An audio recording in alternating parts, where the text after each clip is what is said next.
You're up next. It's 37 minutes after the hour, and you're on next. Hello. Hello? Yes, you're on. All right, wait. Let me turn down my radio. Okay, by all means. The gentleman is turning his radio down, and he is rejoining us in... Are you there? Yes, yep? I'm here. Okay. I can still hear your radio in the background. The what? I can still hear your radio in the background. Okay. You'll have to turn it off. Okay, I'll turn it off. Okay, great. So, we are... Is it off now? Yes, it is. Okay, great. Yes, what is your name? I've never heard you before. Oh, my name is Hugh. Hugh Hamilton. Oh, that's great, because you have a lot of fans that listen to the Don and Mike show. Oh, boy. Good afternoon, Talkback. It's going to be one of those afternoon visits. I'm game for this. Where else would you rather be than right here, right now? Well, the legal team for Michael Jackson is just walking in. That's them. The same guys who helped out Rush Limbaugh. I saw them at the Olive Garden. Based on a true story, he was a neo-Nazi with one true enemy, himself. A man of faith, a man of hate, and a soul torn apart. Viewer discretion advised. So very up today with just little.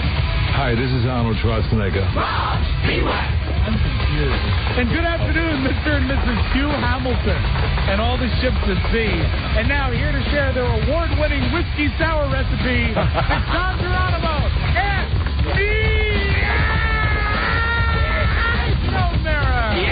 I asked them today. Yeah. Thank you, Rob. And thank you for listening, everybody. Don and Mike Show. A new episode on this Wednesday.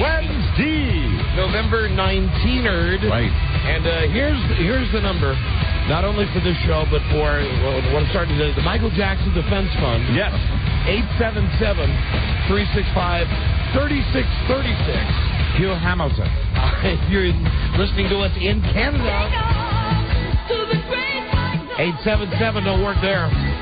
So if you want to call this show, or, again, Michael Jackson Defense Fund, it's 800-636-1067. And Washington, D.C. on WJFK, your hotline is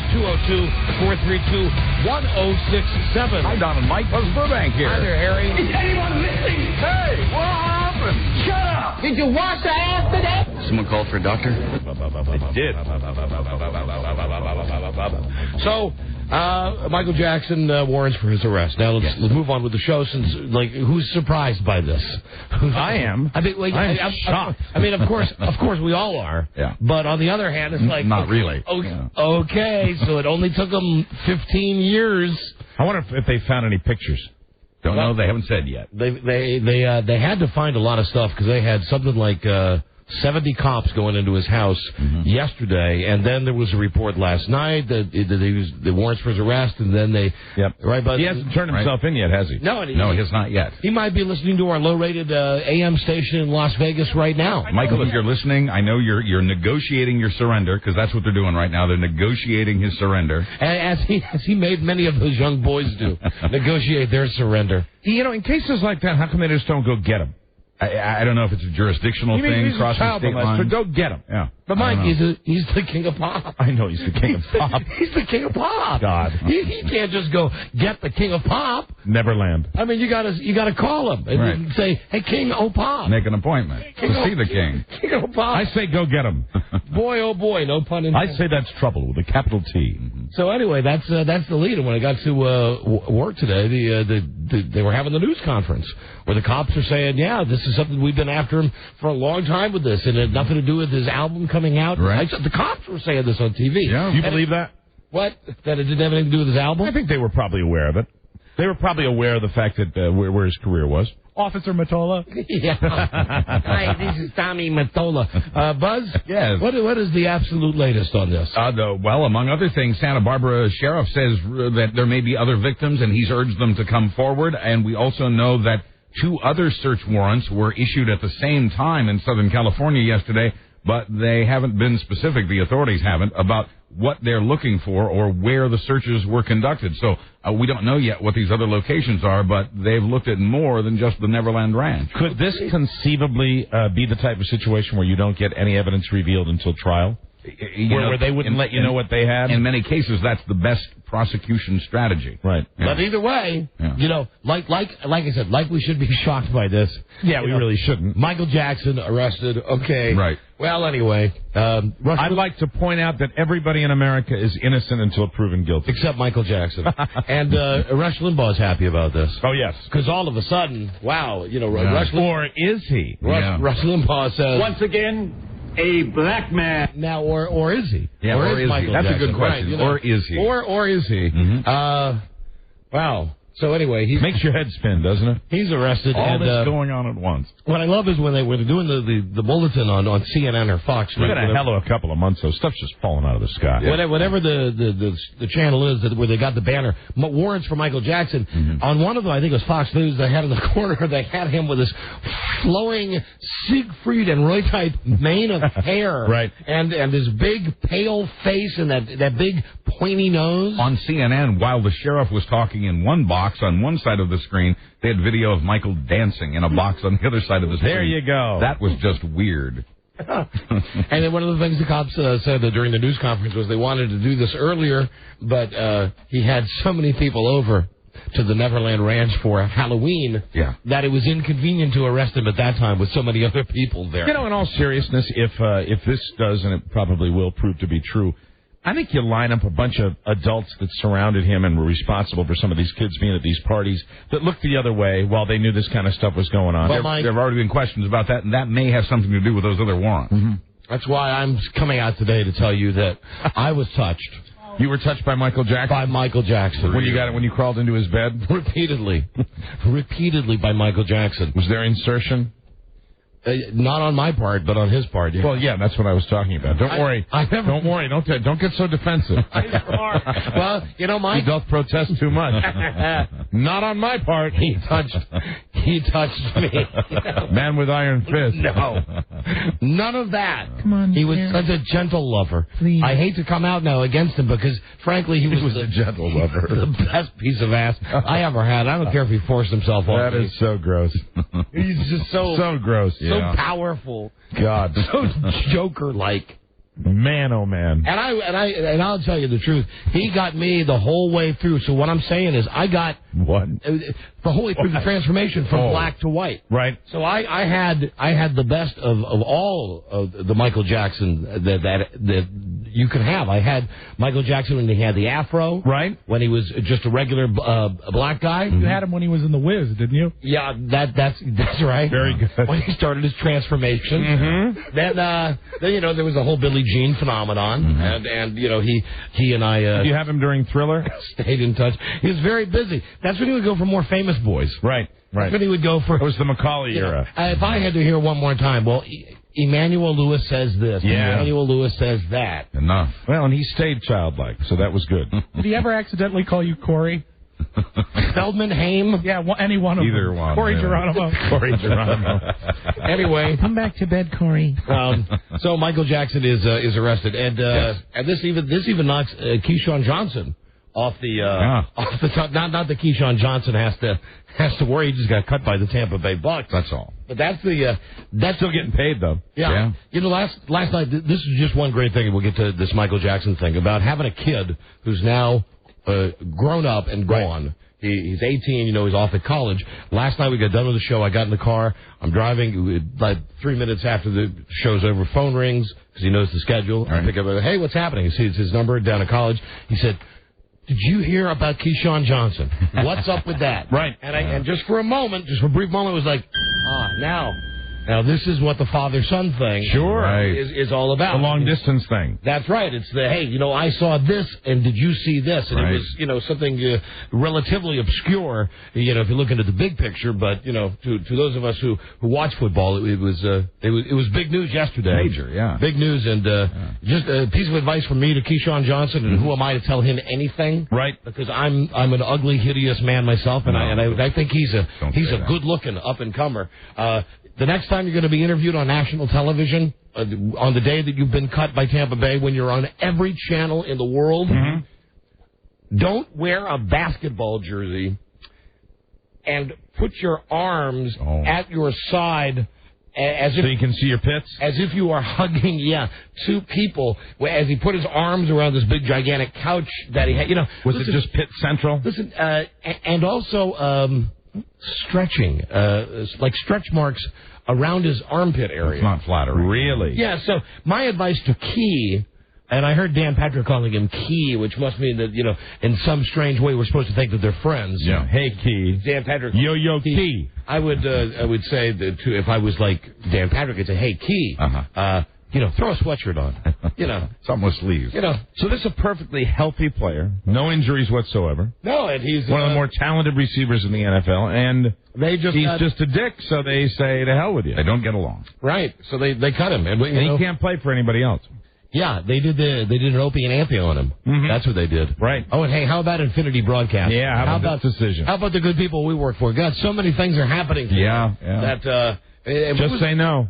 What was the verbiage used, Rob? That they respectfully declined. Yeah. Yes. So the FCC fined Infinity Broadcasting for all the crap that went on with the skateboarders. Right. And Infinity's outraged, and they do all this stuff where they pretend to fire them even though they're still paying them, which is like Keyshawn Johnson. Right. I think. Mm-hmm. And the presidents of this company are standing up in front of people and saying this is not this is awful, this is bad. They fired all these people. Well, then the FCC comes around with the check.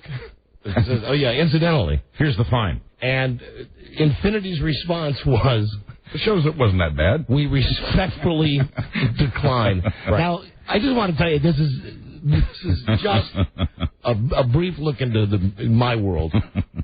We still work for them. Yeah. They still work for the company too, but we still work for them, and they still allow us to be on the radio. Right. I don't think they would stand up for us like that.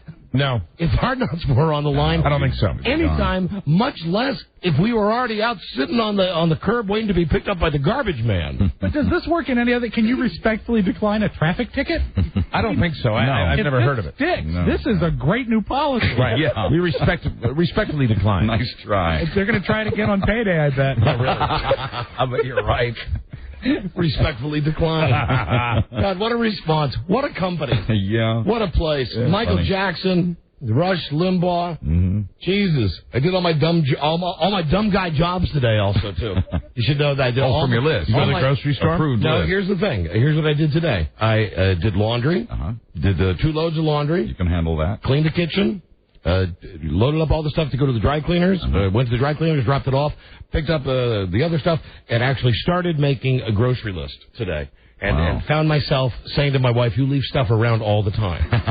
this is what's happened to me because she's working now. You are because you've undergone working. some sort of horrible transformation. And listen, I want to just say this: my wife wants to keep what she does private. That she's entering a new field. Uh-huh. Buzz knows this. I think Mike knows. Some of you guys here know this. Right. But I don't mind helping out. I don't mind doing my fair share. But here's the thing: the job. Okay? She's a freaking Walmart greeter.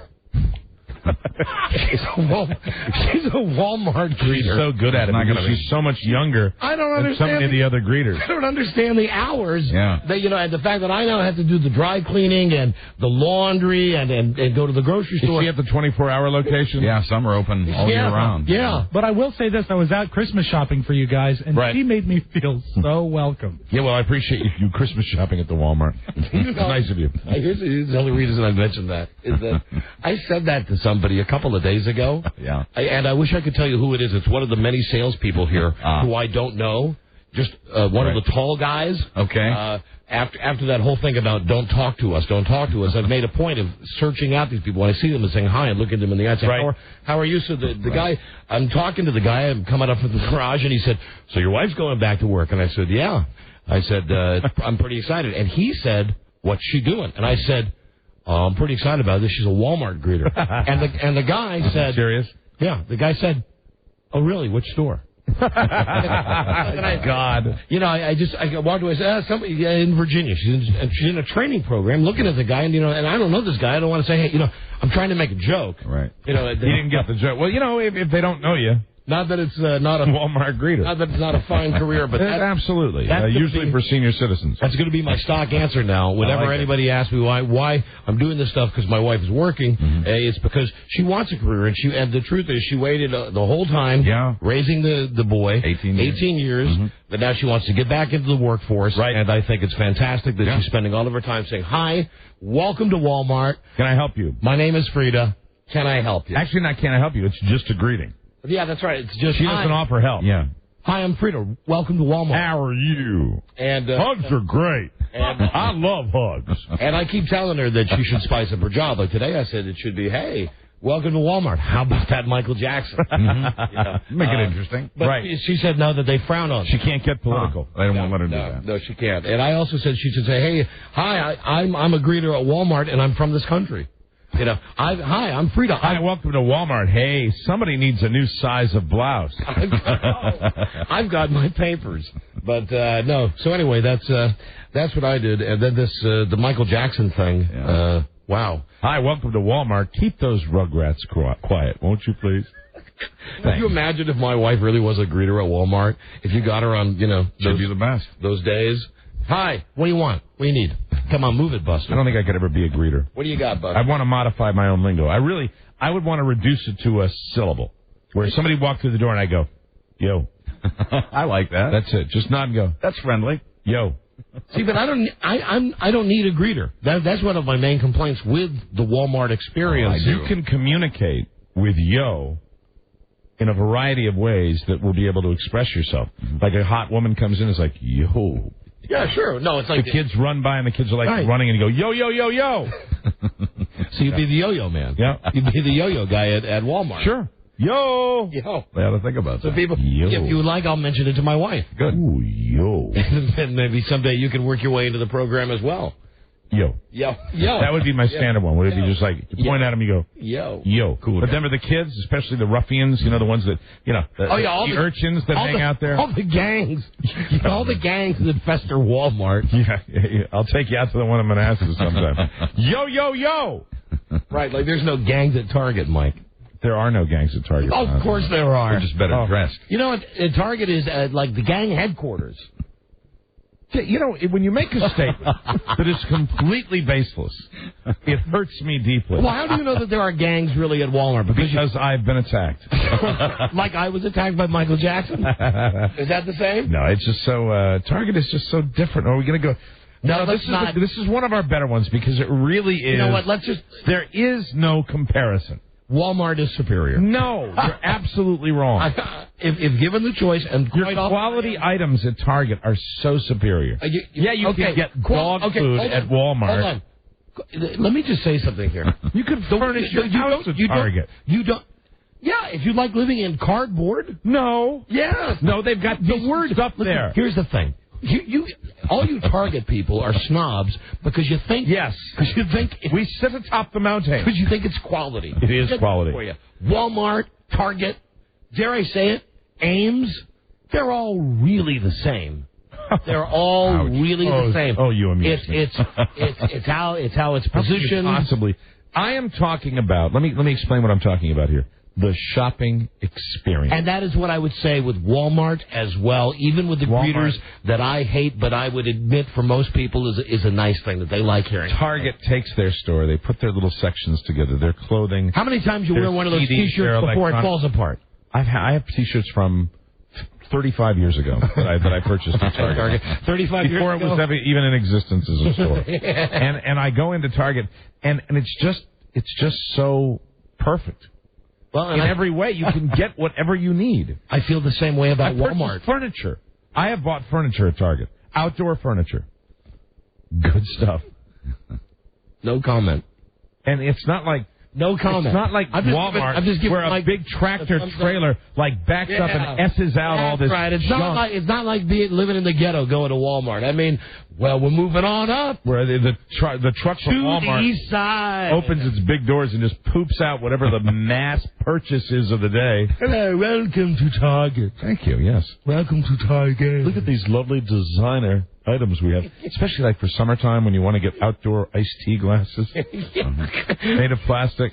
Yeah, that's so perfect. Again, the word quality. And here's what I'm saying to you. It's quality plastic. You buy the same crap at Walmart. Not really. I mean, it's the same quality. It's the same. They're both crap. No. No, they are. I've purchased lots of clothing at Target. I know you have. I would never purchase clothing at Walmart. I have bought underpants at Walmart. I have bought jeans. I have bought, as my mom would... How are those waistbands going on those underpants if you buy them at Walmart? I buy my dungarees there. You do? Do they have Levi's? They have Wrangler. Wrangler. Wrangler. Enough said. Oh, right. Enough said. Levi's are the only jeans. You wear Levi's. I wear Wrangler as well. I also wear Lee. I also wear Tommy Hilfiger. Eddie Bauer jeans. Can't argue with that. I have a pair. of them. Don't even. That's a clothing store, Rob. Don't enter. Please go to. This is strictly Walmart. Right. Target. See, Target is my store, and Eddie Bauer is Rob's store. What is your store? I mean, it's not Walmart. You defend Walmart, but what is your store? You go. I think I know which one it is. The sharper image. No. I think I know your favorite store. What? I think your favorite store is Best Buy. I think you probably be correct there. That's a good one. That's a good one. That's probably my go-to. If I got to, if I'm going to go shopping, right, I'll go shopping there. Mm-hmm. What about you? I'm going to sound like a snob. Go ahead. No, I'm not. I'll sound like a complete ass snob. Say it. Nordstrom. Snob. What about you, Buzz? It's the store in the mall that sells novelty stuff, Spencer Gifts? That's the one, yeah. That's my favorite store. But really, if you talked about frequency of visits, where I go most often, yeah, it's Target. Yeah, hold on. Listen, I'm sorry, my friend. You can't go back to Target because now you've already thrown out the N-word. You've already thrown out Nordstrom's, okay? So once you throw the N-word out there... It's because it's fresh. You can't pretend. It was there last weekend, and I love it. You can't pretend. That's great customer service. Yeah. Listen, forget him. He's a phony. That's what I'm saying. He's a phony. The man goes to Target. I'm an everyman. The man goes to Target when he needs to buy garbage. Okay, when it's time to buy garbage, you go to Target. Right? What is that supposed to mean? Well, what that means is it's junk at Target. It's just like not. It's junk at Walmart. I have items in my home that I've purchased to wear that I still own. The Cherokee line of T-shirts stands up. What about the Nordstrom's experience? Well, okay. Game, set, match. I scored that one for Walmart. Because the truth is, there ain't a fancy store that I like. That's true. Yes, there is, and I could bust you. Right now. I know you go to a fancy store. I'm not saying that I have not. I'm going to be nice enough. I'm going to be nice enough to write it down. We're not saying that I have not been to a fancy store. Well, we all have. But I don't go to... Hi, Charlie. Hello. Hi. I love the Target. Thank you, Charlie. Hey. There are no strollers there. Hey, now I'm in.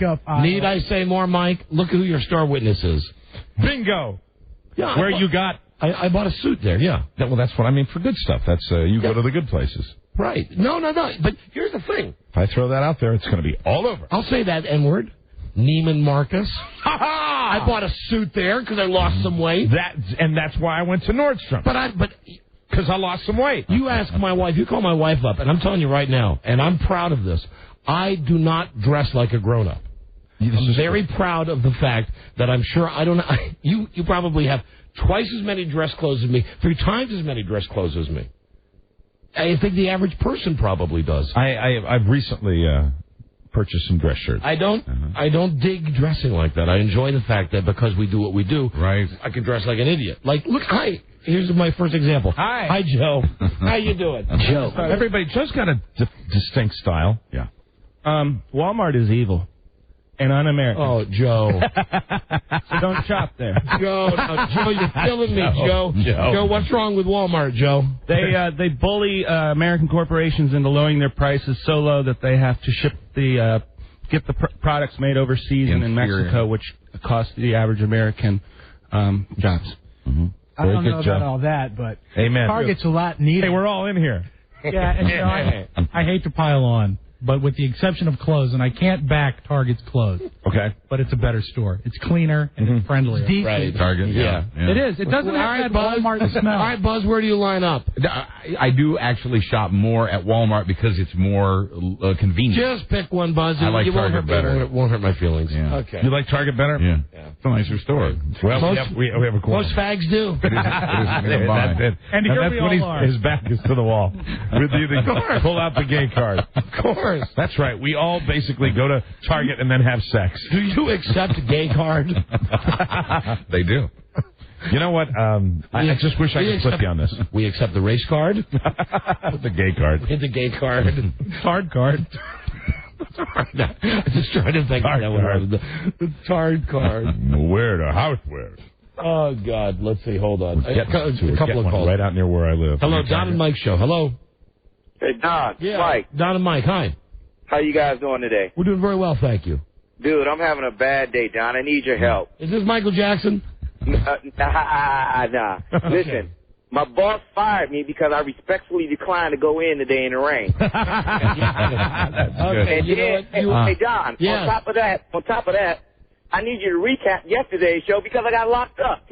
You got locked up? What'd you get locked up for? I'm kind of like you, Mike. I kind of like to taste the flavoring of liquid products. Did you get popped for driving after you'd done that? No, I didn't get popped for driving. I got popped for, let's say, letting it out my body in an improper place. Oh, well, listen. Little indecent exposure. The first thing you said was funny. I was going to give you a prize. We like rewarding funny callers, and then we had to wait to find out what exactly it is that you got popped for. So a cop came by while you were taking a leak? Or were you going number 2? No, number 1. I almost had to go number 2, but he caught me. So. And where were you going? Right next to my car.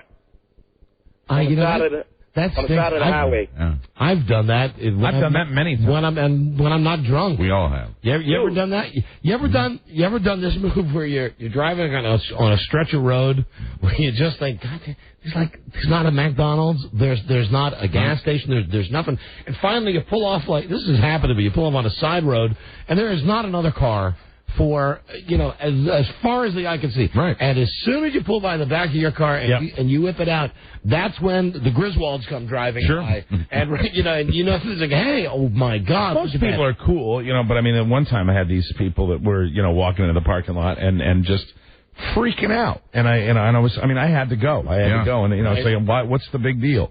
It was after church. It was a lady cop, Don. It was a lady cop. Really? Well, maybe she was... I don't know.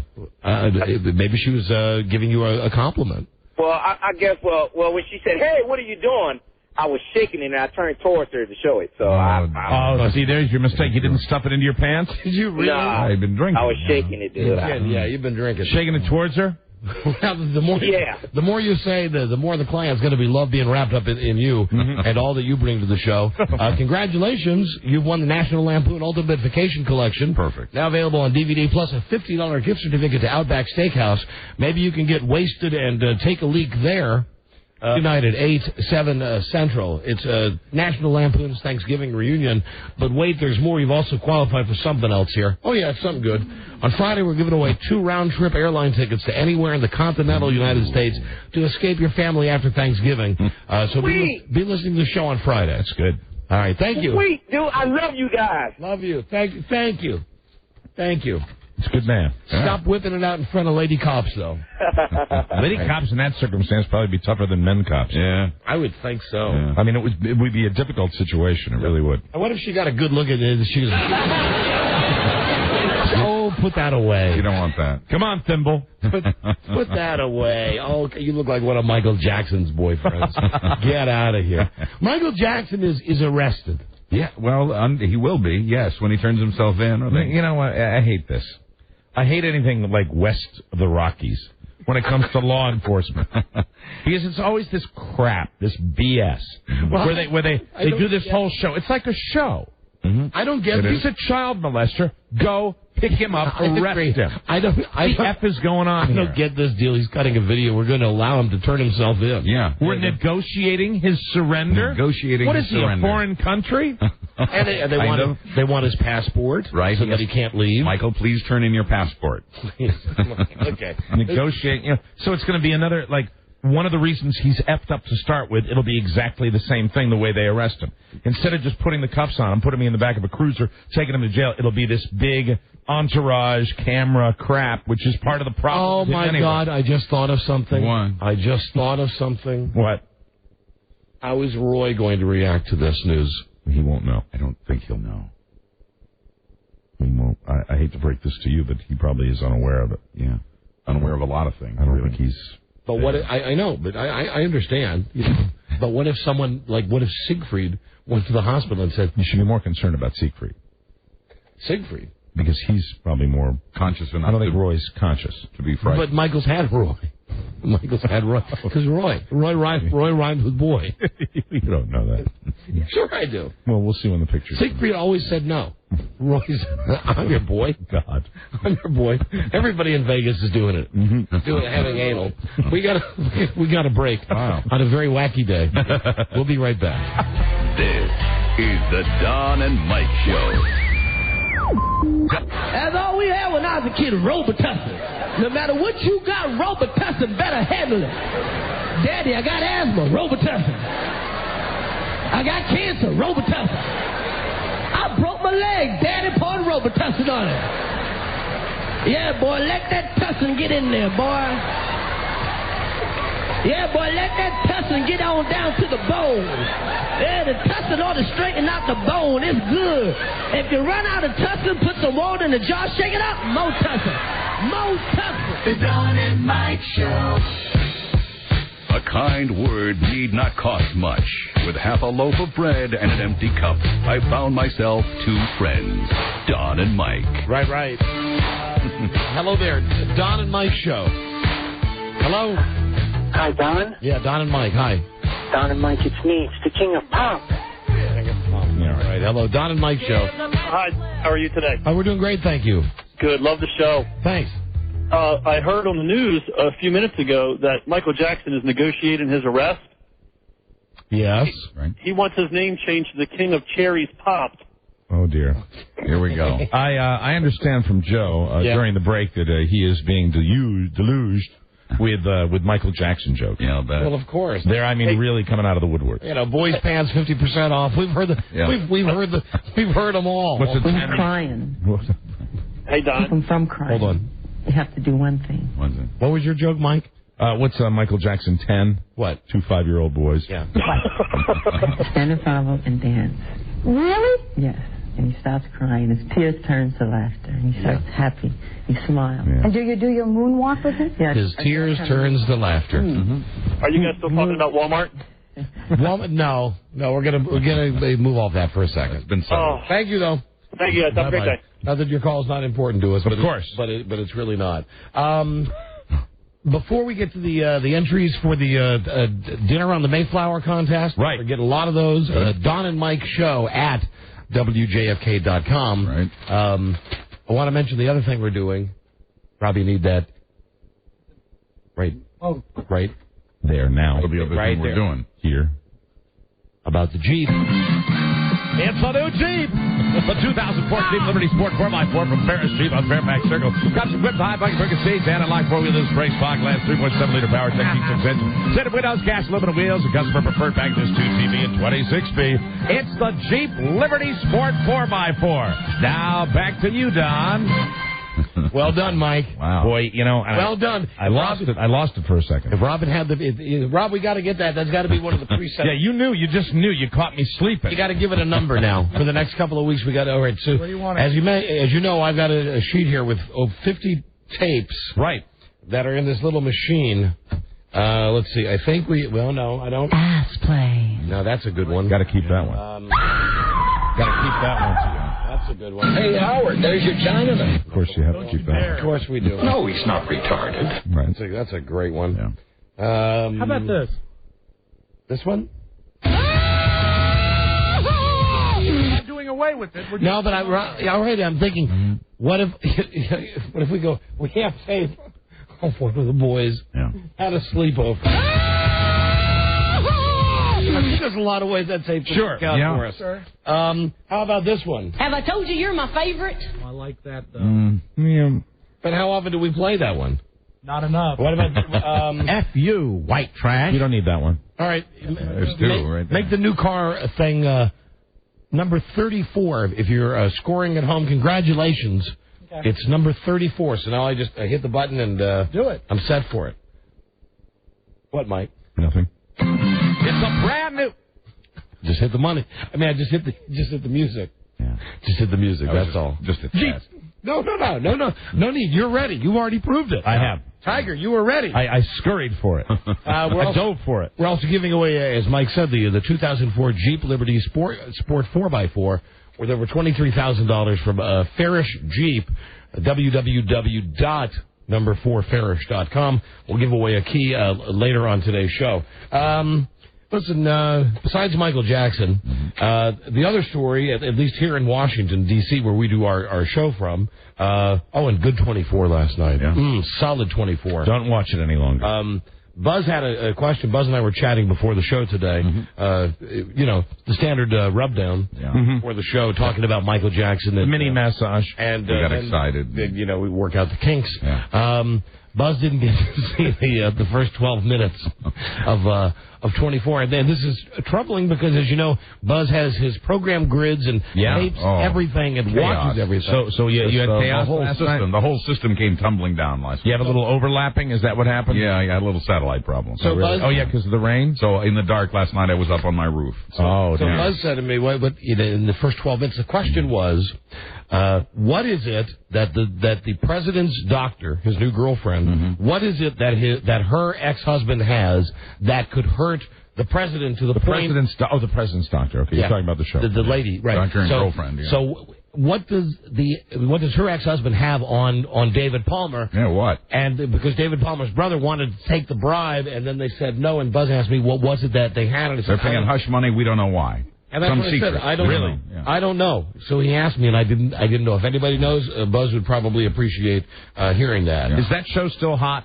I think it's great. Last night's was, I got them all TiVo'd. I just haven't watched any of them. Last night's was all over the place. Yeah, really? It's like stuff happens now on 24. How is Alicia Cuthbert? Are we getting enough of her? See, that's why. We need more of her. No, we're not. We're getting a lot of the moon pie face. Of course you are. You get a lot of her. Yeah, of course you are. Just like that soap opera we watch. And her husband, Tony, got shot in the neck. Right. Got shot in the neck. And that could have been Chase. Chase, I'm doing this for you. Come with me on 24. So, anyway, the news here in Washington is that finally, like many idiot radio markets in America, we have a station here that today went all Christmas music. Whoop-de-effing-do. It's November 19th. Yeah, they're starting. It used to be well into the holiday season, probably 2 weeks before. Yeah, and then some genius got the idea, well, what if we did it starting on Thanksgiving Day? Right. Playing all Christmas music, and one station would do it, and they would get some big fake ratings, because the ratings weren't real, because people like in the stores would listen, they'd get ratings, and then 3 months later, when the new ratings came out, those Christmas ratings didn't mean anything. Not fair. So now you've got battles where stations are actually positioning themselves, to be the first to play all Christmas music. And there is an article here in this radio magazine, Radio and Records, about what a big deal it is now. And I've got to read you some of the stuff that these idiot program directors, thinking they're real smart, have to say. Oh, and hold on, Buzz, we have answers about 24. Oh, good, I hope so. That perhaps I could not supply for you. Jeff.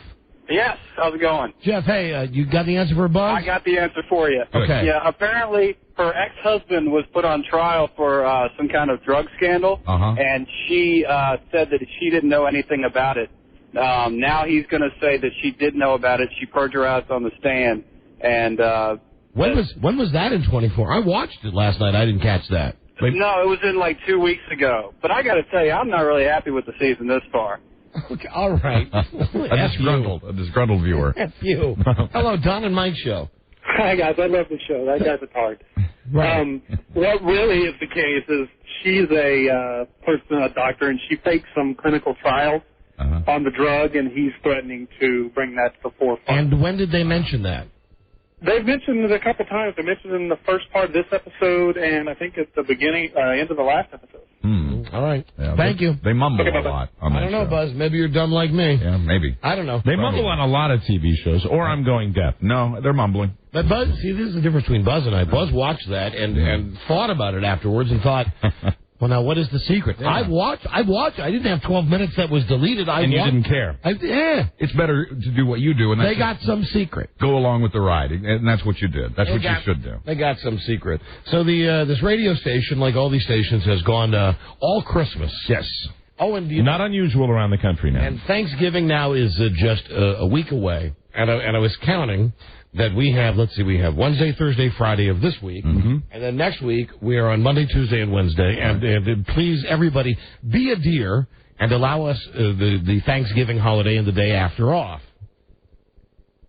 Why? You're killing me. Why? You do this? You started. No. I've never met a man who is more paranoid about his vacation schedule. No, I am going somewhere with it. Okay, all right, very good. Nothing to do with our vacation. Okay. The point is, we have 6 shows left before Thanksgiving. Right. That is correct. What if we, for the next 6 shows, because we can't do this 24, we're not like a radio station. We can't be. No. Okay. We can't be 24/7 doing something because we're only on 4 hours a day. Right. So if we have 6 shows left. Right. And 4 hours in each show. Right. For 4/6 instead of 24/7. Yeah. We can play all Thanksgiving music. They want to hear the Thanksgiving song. Now, that's where you were going with this. I'm sorry. How annoying or funny would it be if we actually played this just in the background continually for the next 6 shows? I think it's a fine idea. I mean, I don't think... I'm all for it. I don't think it'll last, but... I love you. It's the Thanksgiving song. Yes, wonderful. You know, turkey for you. Here we go. Turkey for me. So maybe we can now start a trend. Do you want to play it in its entirety to start with? No. I think we should just keep talking over it. But technically, we're playing Thanksgiving music a week before Thanksgiving. But we're the first radio show, let alone radio station, exclusive to do this. But I was... And we're doing it 4/6.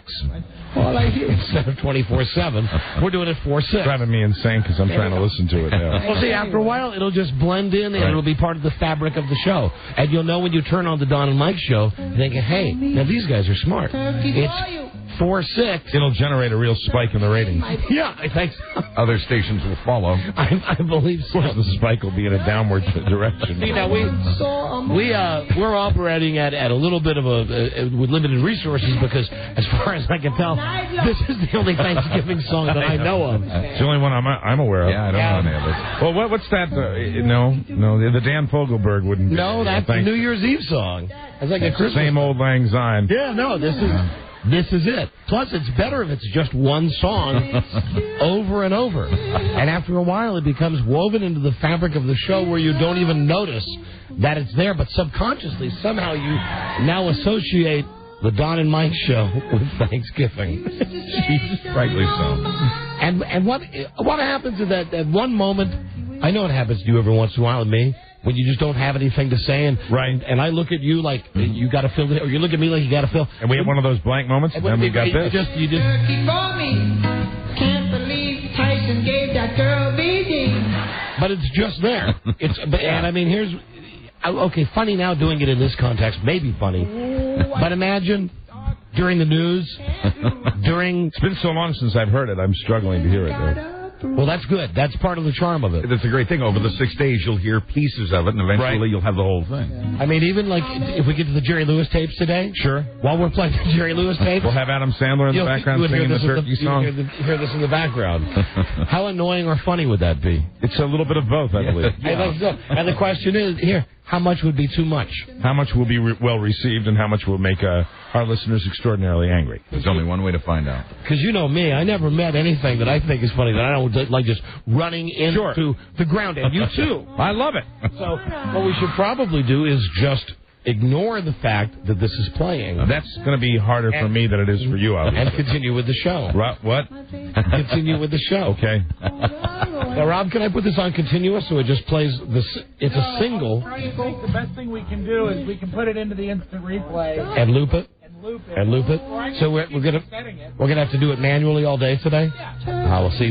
We just want to take the focus away from the fact that we're doing it. Thanksgiving, everybody. Yeah. See, but let it be known that the Don and Mike show is your official all Thanksgiving music all the time.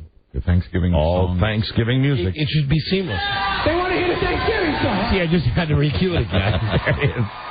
And it is the only Thanksgiving song that I'm aware of. It is. But, maybe there are other now. I see people calling in. Hold on a second. With other Thanksgiving songs? Yeah. Hi, Don and Mike show. How you doing? Hi, we're doing very well. Good. The other song that the radio stations play are Alice's Restaurant. Yeah, but does that really have anything to do with Thanksgiving? Oh, yeah. No, does it really, Buzz? Well, the whole Thanksgiving Day massacre that they talk about on that song. But, I mean, isn't that song like 28 minutes long or something? Oh, Did yeah. you bother to listen to it? Yeah. Okay. I'm surprised you've heard it. Yeah. You like it. Over and over, yes. I love You it. can get anything you want That's at Alice's Restaurant. That's what you know, but I didn't know that it was associated with Thanksgiving. Yeah, it's all about Thanksgiving. Well, certainly not like the Sandler classic, though. Sandler is turkey and cranberry and All right. Okay, thank you.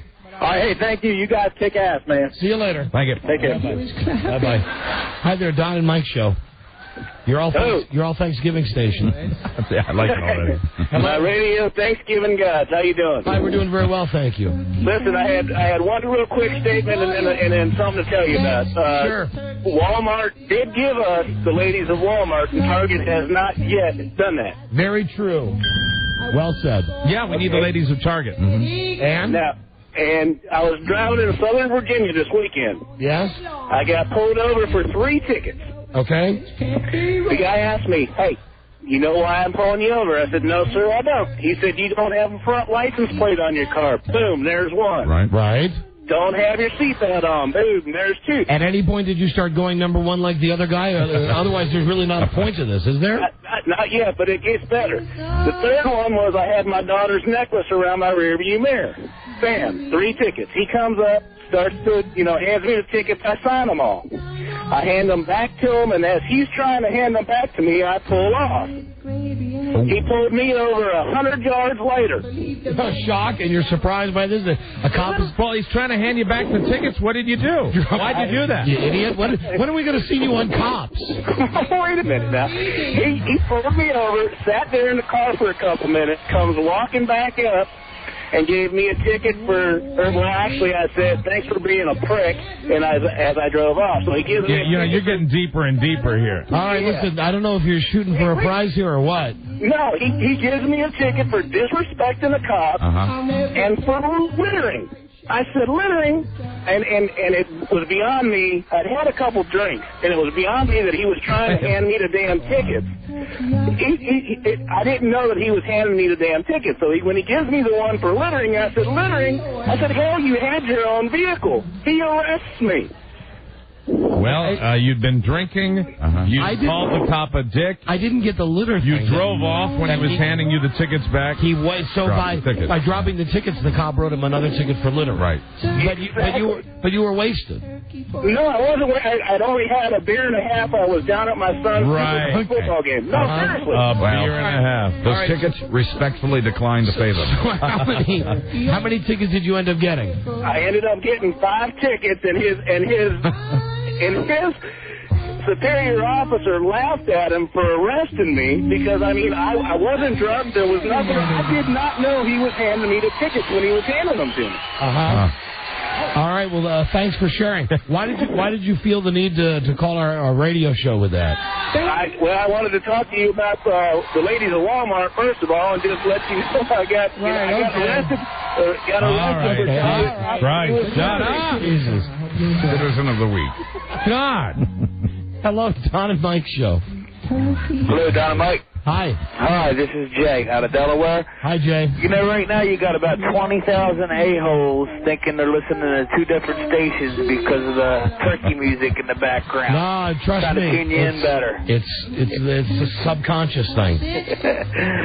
Now, Mike, why are you taking your headphones off? What's that? You're being like on WKRP. You're not going to be able to hear the callers or anything. I can hear you. I can hear you fine. Yeah, but you can't hear the callers, though. Go ahead, caller. Talk to me. Can you hear him? Hello? He's not talking. Of course. Put your headphones back on. It's driving me nuts. Come on, it's funny. It is funny. Hello, please put your headphones back on. Okay. Please. Hello, Don and Mike. Hey, guys. Yeah. I respectfully decline this idea of Adam Sandler all the time, please. And I also need to say... Now listen, I urge everybody to keep it in their pants, okay? Let this run its course. The other guy couldn't keep it in his pants. Why should I? Oh, you're talking about the first guy with the cop. That's right.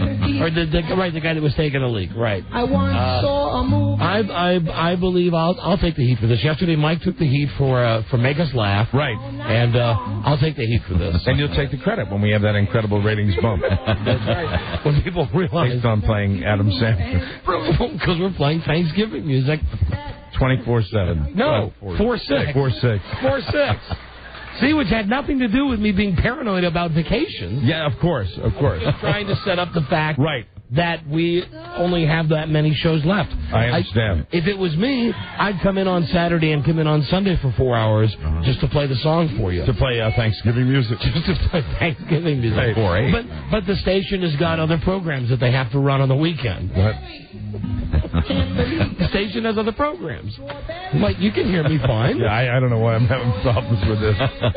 I'm having a headache thing. Hello. What does it say about me? I'm okay with it. Don and Mike show. Hello. God damn it, take that music off. Call Dennis Kravitz, call Dennis Murphy, anybody, Tom Gavin, anybody. Just get the goddamn music off. Can I just say that Pablo Picasso was very misunderstood, my friend. You're killing me. They laughed at him. You are killing me. Think of all the people who did funny stuff. Right. That, for instance, maybe it's a bad example. A time that Andy Kaufman just got up on stage and read a book. Read a book out loud. Read a book. Now that's made everybody angry. That's funny. Yeah. That's freaking funny. Your continuous Thanksgiving music show. Hello, Don and Mike show. Your Thanksgiving station. Hello.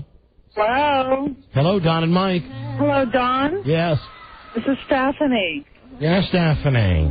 What do I have to do to get you to stop doing that? It is driving me crazy. It's like I have a second. I don't understand. It's been 10 minutes, Stephanie. I don't understand why it's driving you crazy. Where's your Thanksgiving spirit? Now listen, I'm willing to put this away, but I just want you to know, in my opinion, this is a bona fide smash bit. Sure. I'm telling you. But it's pure gold. Solid. And we need, Mike, you know what it is? It's sulfur. It is. I can smell it. You smell that sulfur? I know what that is. That's the smell of a good bit and of ratings going up. Listen to that. And just wait until the TV stations find out and they come out to interview the crazy disc jockeys. What's the deal? You're playing this kind of who barricaded themselves in the studio. Thank you. For 4-6. Wow. Doing our show, but just having this play in the background. Sure.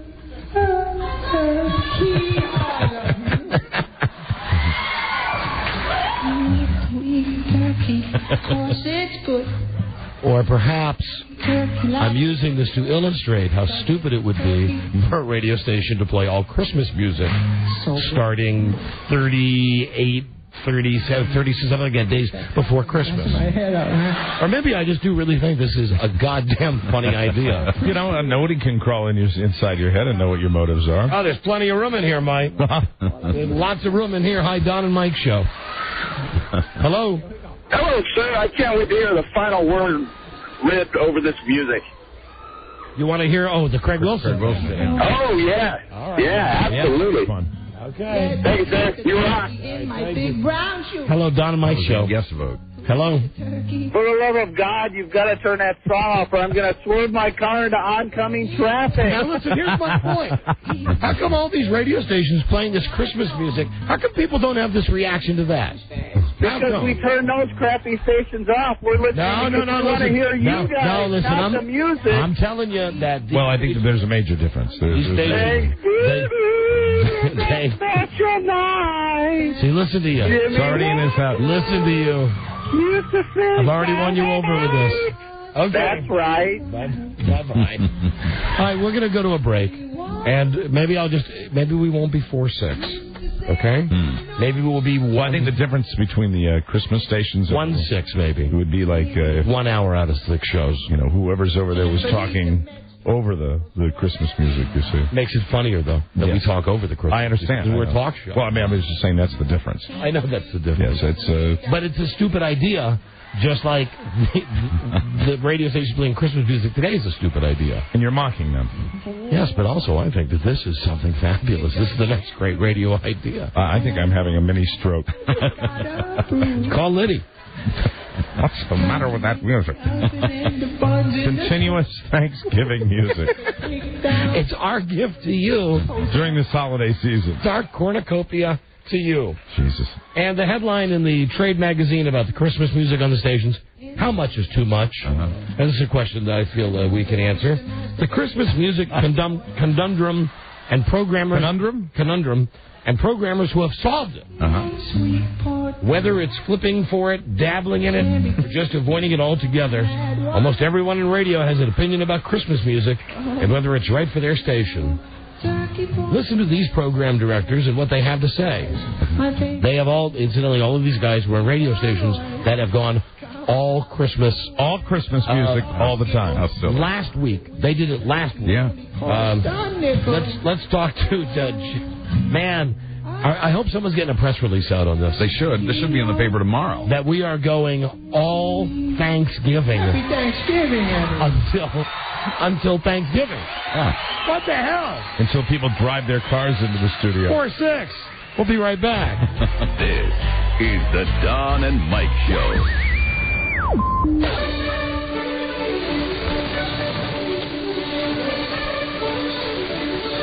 Saturday night in America's heartland, and the Colmans are enjoying a sizzling plate of monkey fajitas. Thursday's a great night for monkey kebabs. And hey, Mom, after school, the kids really love fried monkey fingers. Grab it by the tail, throw it in the skillet. Tasty, nutritious, in just 20 minutes from cage to plate. Monkey. It's what's for dinner. The Don and Mike Show. You can call Don and Mike anytime from anywhere in America. 877-365-3636. They're ready to believe. Oh, what a hoot and so totally refreshing. Doing an adequate job. Don and Mike. Yeah, we try. We do. Hello there, Don and Mike Show. Hello? Hi, you're on the air. Hi, I am? Yes, you are. Oh, hello. Hi, guys. Hi there. Well, I've been holding for like over an hour now, and I got disconnected from you guys. I just wanted to tell you guys rock. And you made the comment about the low-rated Las Vegas station. I'm calling you from Vegas. Well, we appreciate it. Well, it's no slam. It's actually part of our marketing strategy with Westwood One. Will you say hi to my friend? If you bump into her out there. Yeah. Jacqueline Vargas. Hey, actually, I know Roy. That's the sad thing. You know Roy Horn? Yes, Roy Horn. I know Roy Horn. Sorry about that. How do you know Roy? I used to work for the company that built the front feature for Treasure Island. Oh. Ever date him? Huh? Did you ever date him? No. I went to lunch with them, though. But no. You went to lunch with him?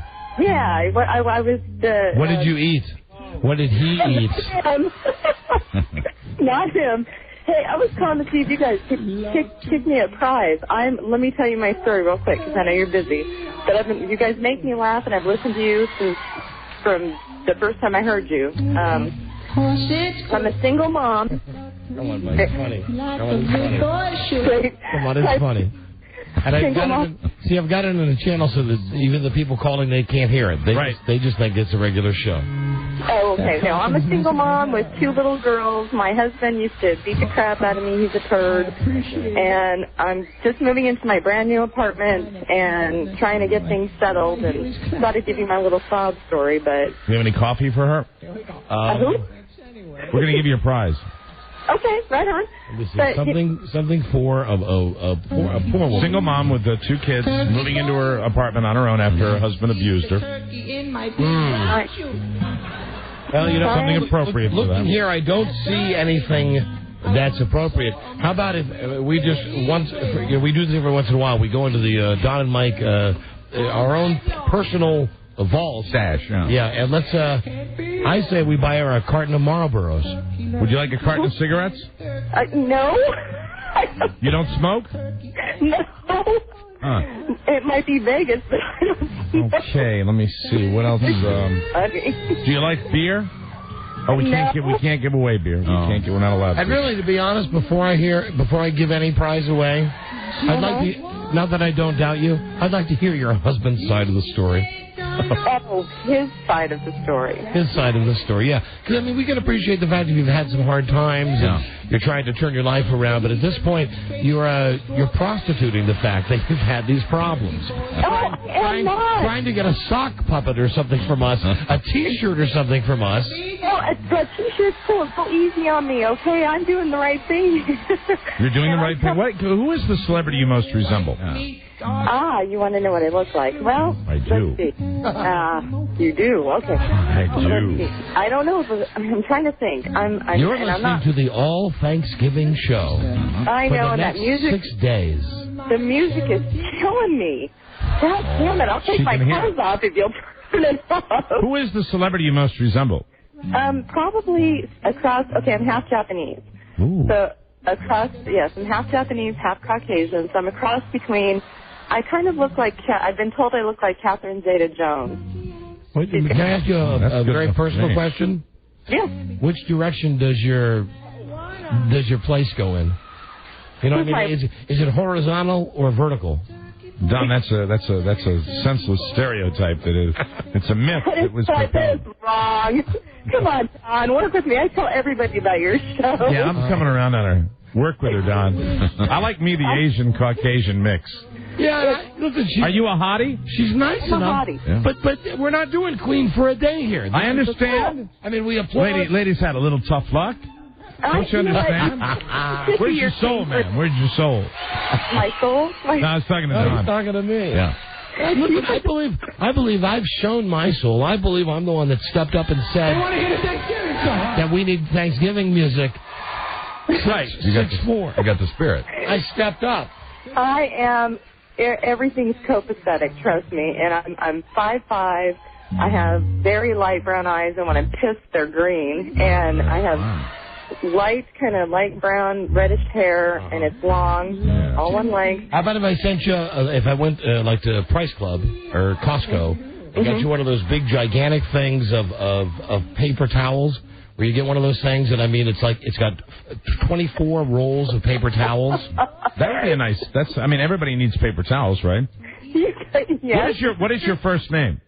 My first name. Well, it's Janelle. How's that? Janelle. You're using an alias. You're afraid to because of the husband thing, right? Yeah, I think you listen to I understand, baby. Yeah, that's all right. Hi, baby. All right, listen, how about this? A 5-pound bag of those delicious frozen egg rolls. You ever get those things at Costco? Yeah. Man, are those good, like if you're having a party? If you have a deep fryer, they're even better. You can pop them in a deep fryer. You get them done in about 30 seconds. Oh, yeah. But Don, I don't have Mike, I don't have deep fryer. But Don, please, spare me. Egg rolls are Chinese. You know what? You look like Catherine Zeta-Jones. You're 5'5". You've got eyes that turn green. Joe just put on the screen. You're calling from Las Vegas? Yes. Yeah, she said Honey. That. You didn't know she was calling. She said that. Listen, I'm sorry. You can't hear it because of the Thanksgiving music. Go out and sell yourself. It's legal there. Sorry. You have to believe me on that one. No, please. I bet she's got a job. I do. Do you have a job? No reason she couldn't have a second job. You know what I'm saying? Hey, I have a 4-year-old and a 3-year-old. I'm a very smart girl with a good job, and I always. Are you dating currently? Nope. All right. So, what is the prize you're looking for from us for having this unfortunate circumstance in your life? Stop laughing at me. Now, Mike, if you do this, I'm going to make you follow up on this one of these times. You mean if I offer myself up as the prize? Yeah. Mike, you're not married? No, I'm not. Oh. Well, geez, why don't you fly me into Washington, D.C.? I've been there.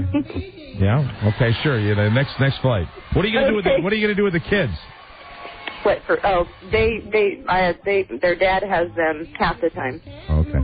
So they're with their dad half the time, but I'm afraid it would be too messy, Janelle. Yes, I understand. It would be messy. Okay. I mean, but I feel a connection. I do feel a connection with you over the phone. Janelle, I'm willing to give you 1 gallon of soy sauce. From Costco? From Costco. I'm trying to think of any Chinese thing. Yeah. She's Japanese. Japanese. Right. Not Chinese. Who did you root for in World War II? Don't even go there. You know what? Would you please? Who did you root for? Would you please answer the question? No. Listen, my grandparents. I'm Nisei. I'm 3rd generation. Hold on. My grandparents. Let her finish. Who did you root for in World War II? I wasn't alive. I'm young. She wasn't born. I wasn't even alive. So you must say, you know, if you had been alive during Who would you have rooted for? I don't know. How can I possibly give her a prize? Oh, no, there's no way I can defend you now, Janelle. The correct answer is the United States of America. Don, hold on. I would have rooted for America. Easy to say now. You would have rooted for America. Now, wait a minute. Hold on. She modified her answer. Yeah, after she knew the right answer. You are filled with hate. Now, listen. You don't take into account this woman's sexuality. Hey, Don. Yes, she's sexy. You boys have lost that. Both of you. You've lost it. Then, Mike, send her $20 and let's get the bitch off the show. Oh, my God, Don. Janelle, I apologize. I don't know where it comes from. They're in love with each other. Women don't matter to them anymore. They are turning gay before my eyes. Listen, I'm not turning gay before your eyes. Here's the thing. They don't understand what it is anymore. Yeah. We have plenty of this riffraff that calls the show. There's your lover back all there. the time. And if you want to stand up and give her something, I say I give. I will give you a 75-pound canvas bag of rice. Rice? I knew you were going to say that. Listen to me. No, listen. I'm listening, Janelle. Thank you. You're like Fraser Crane. Janelle? Would you, Don, shush. Janelle, that was me. That was me. Janelle? Yes. I'm listening. I'm listening. Thank you, Mike. Hold on to chill for a second. He's playing his Thanksgiving song. Yeah. Listen to his music. My grandparents were put in internment camps, so it's a very sensitive. You know what these two guys are doing right now, Janelle? What's that? They're smiling at that. They're smiling, especially Rob. Rob is grinning at that. Rob, you love Rob. He's right here. They had to be there for a reason. Oh God! Yeah. No, they were. It's that whole. Right, they're the enemy. Did they let him out after the war, Janelle? Oh God! Janelle.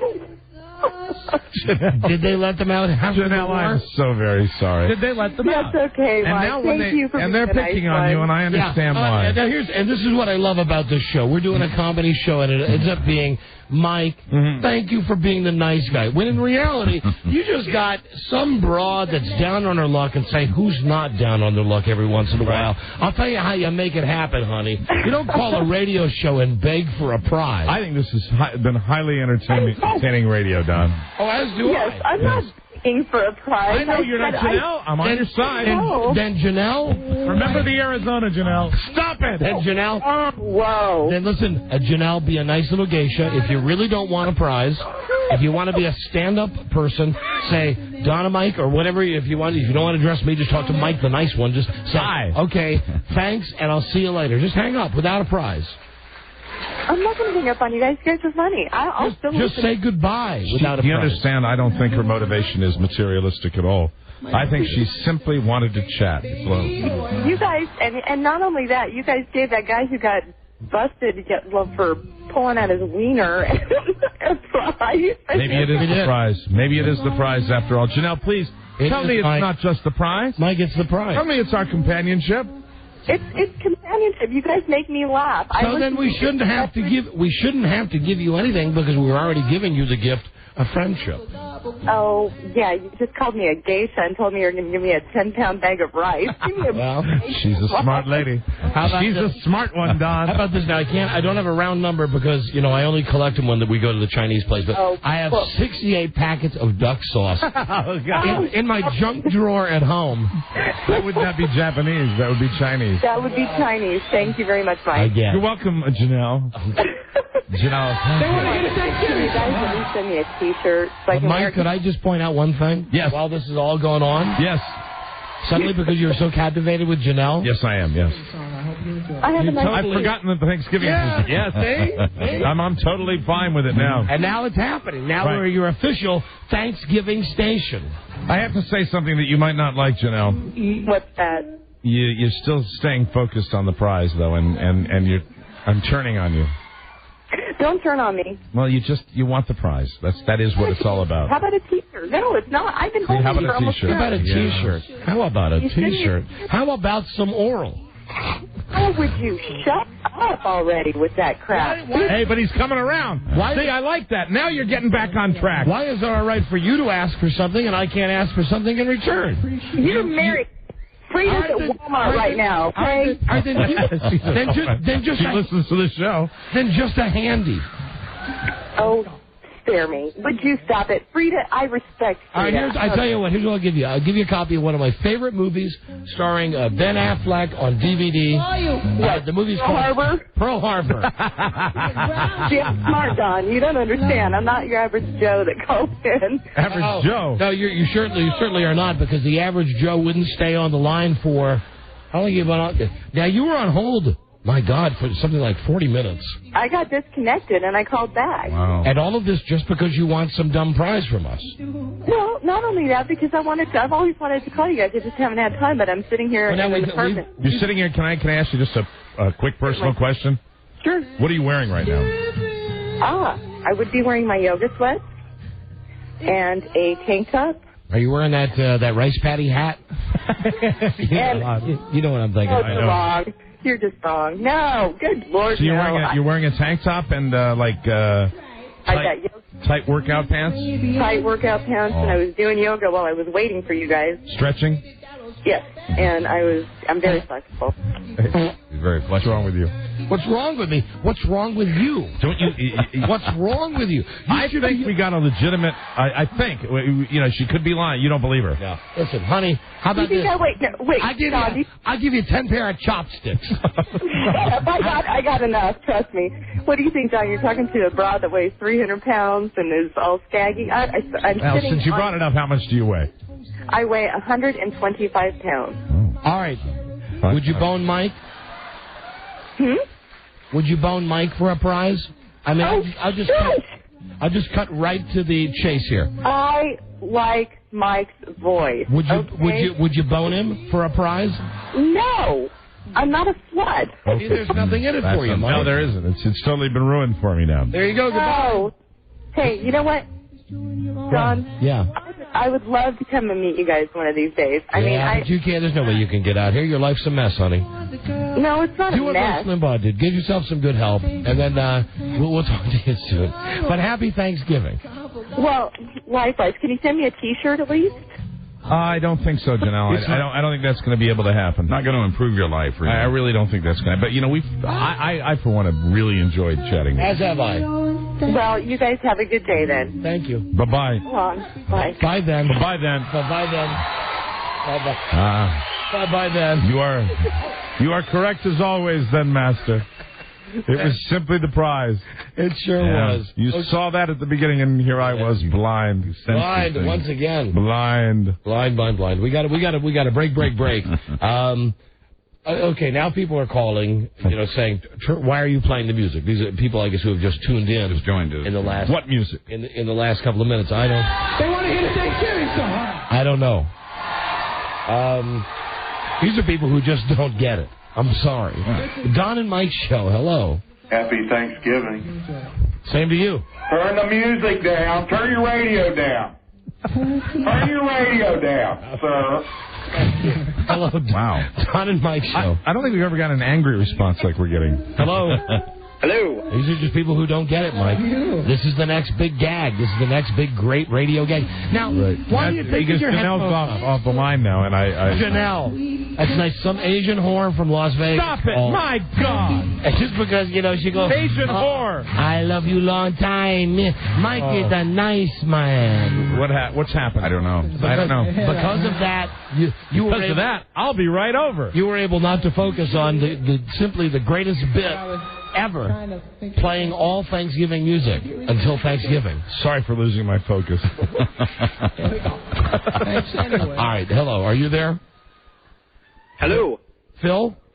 Phil? Yeah. In Buffalo. Phil. Yeah, Phil, actually. Don, you're a genius with this Thanksgiving, buddy. And I just wanted to wish you all my best. I would love. Thanks for playing that. Let me give you a prize. Hold on a second. That's right. It's a trip around the... Hello? He's gone. He's left. Call back for the prize. I see. Sarcasm. Hello. Don and Mike. Hello? Yeah, hi. Hey, so you guys figure that song is 3 minutes long? Yeah. and if you take 18 minutes of commercials an hour, you'll play it about 4,650 times before Thanksgiving. Wow. I want to know what Sandler's royalty arrangements are. Do you think we'd lose that many listeners? Do you think we'd lose 4,000 listeners? It wouldn't be nearly that small a number. Oh, Mike. You know, and they laugh. Another guy they laughed at? Maybe you've heard of him. Christopher Columbus. I still think the world's flat, then. I think it's just like a tennis court. All right, well then, there you go. Hope you're happy. I hope your Asian girlfriend is happy. Hi, Janelle. I hope, everybody's happy. Hold on to that, though, Rob. You got it. Hold on to that, because every once in a while I'm going to come back with it. It's so quiet now. It is quiet. It's you know what, Buzz? Yeah. It's an eerie quiet. Yeah, it's a spooky quiet. We lost that holiday feeling now. That's right. It's gone. We've lost the holiday. Thanks, Mike. You ruined Thanksgiving. You ruined Thanksgiving for all of us. You're welcome. I'll bring it back. Okay. When you expect it least, I'll bring it back. Okay. Don't go looking for that anytime soon. You ruin my fun. I ruin your fun, too. Well, I just thought when you expected the least, I just thought I'd keep it handy. Because you're very, I don't know if anybody's told you this, but the last couple of days, you've been very unpredictable. You mean this?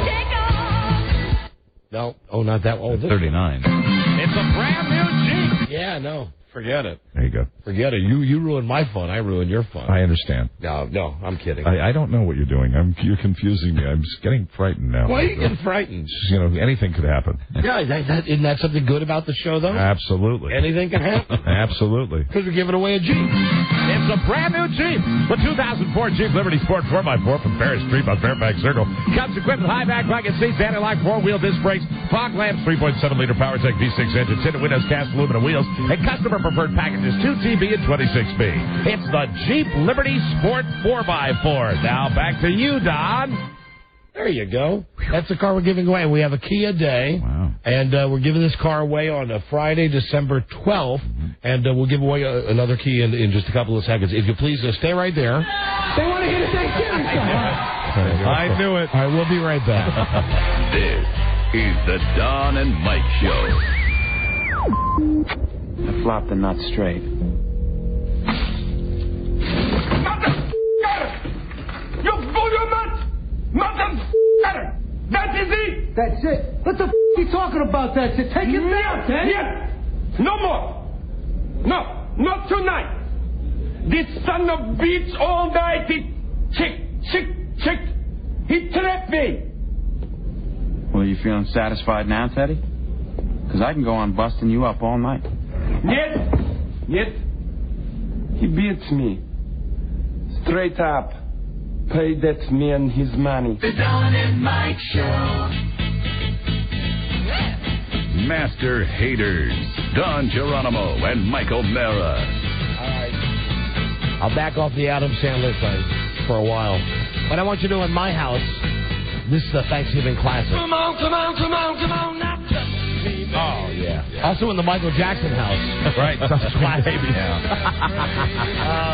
Mike, I'm going to go right back to the phones. Very good. Because Janelle from Janelle from Vegas, from Las Vegas is back. Janelle. Yes, sir. Hi there. Hi. You're back on? Yes. Nice of you to call me an Asian whore. Well, what do you want, honey? We're trying to do a comedy radio show here. Will you finally shut your pie hole if I give you a T-shirt? Nice of you to call it a pie hole. You're just a hard woman to please. I'm almost starting to think your husband might have had a point. Oh, my God. Oh, Jesus. Give me a break. Again, I say the same thing to you. Hey, Janelle. We're trying to do a comedy show here, Janelle. Yes, sir. Hi. Hi. How are you? This is Mike Yeah. or Don? It's Mike. This is Mike. Thank Mike. you. How are you, Janelle? Mike, the nice one. It's Mike, the nice one. Mike, the nice one who gave me crap about the Adam Sandler thing, saying we might lose listeners. But it's okay just to keep this nutty bitch on the show. Hey! Nutty bitch? F you. Stop that. Now, how dare you? How dare you, Mr. President? How dare you? I'm giving you some good radio here, all right? Do you want a prize or not, Janelle? What is it you want, I Janelle? do, Mike. I don't care. They didn't call just for the prize. I called to talk to you guys. All right, but Janelle, listen. Here's the thing. Go easy on her, Don. You were on the show, and we hung up with you, and then we came back from the break, and we have 24 telephone lines, but you somehow managed to get back through again. Why did you call back? Because you called me an Asian whore. You heard her. Okay, live with it. Live with it. Deal with it.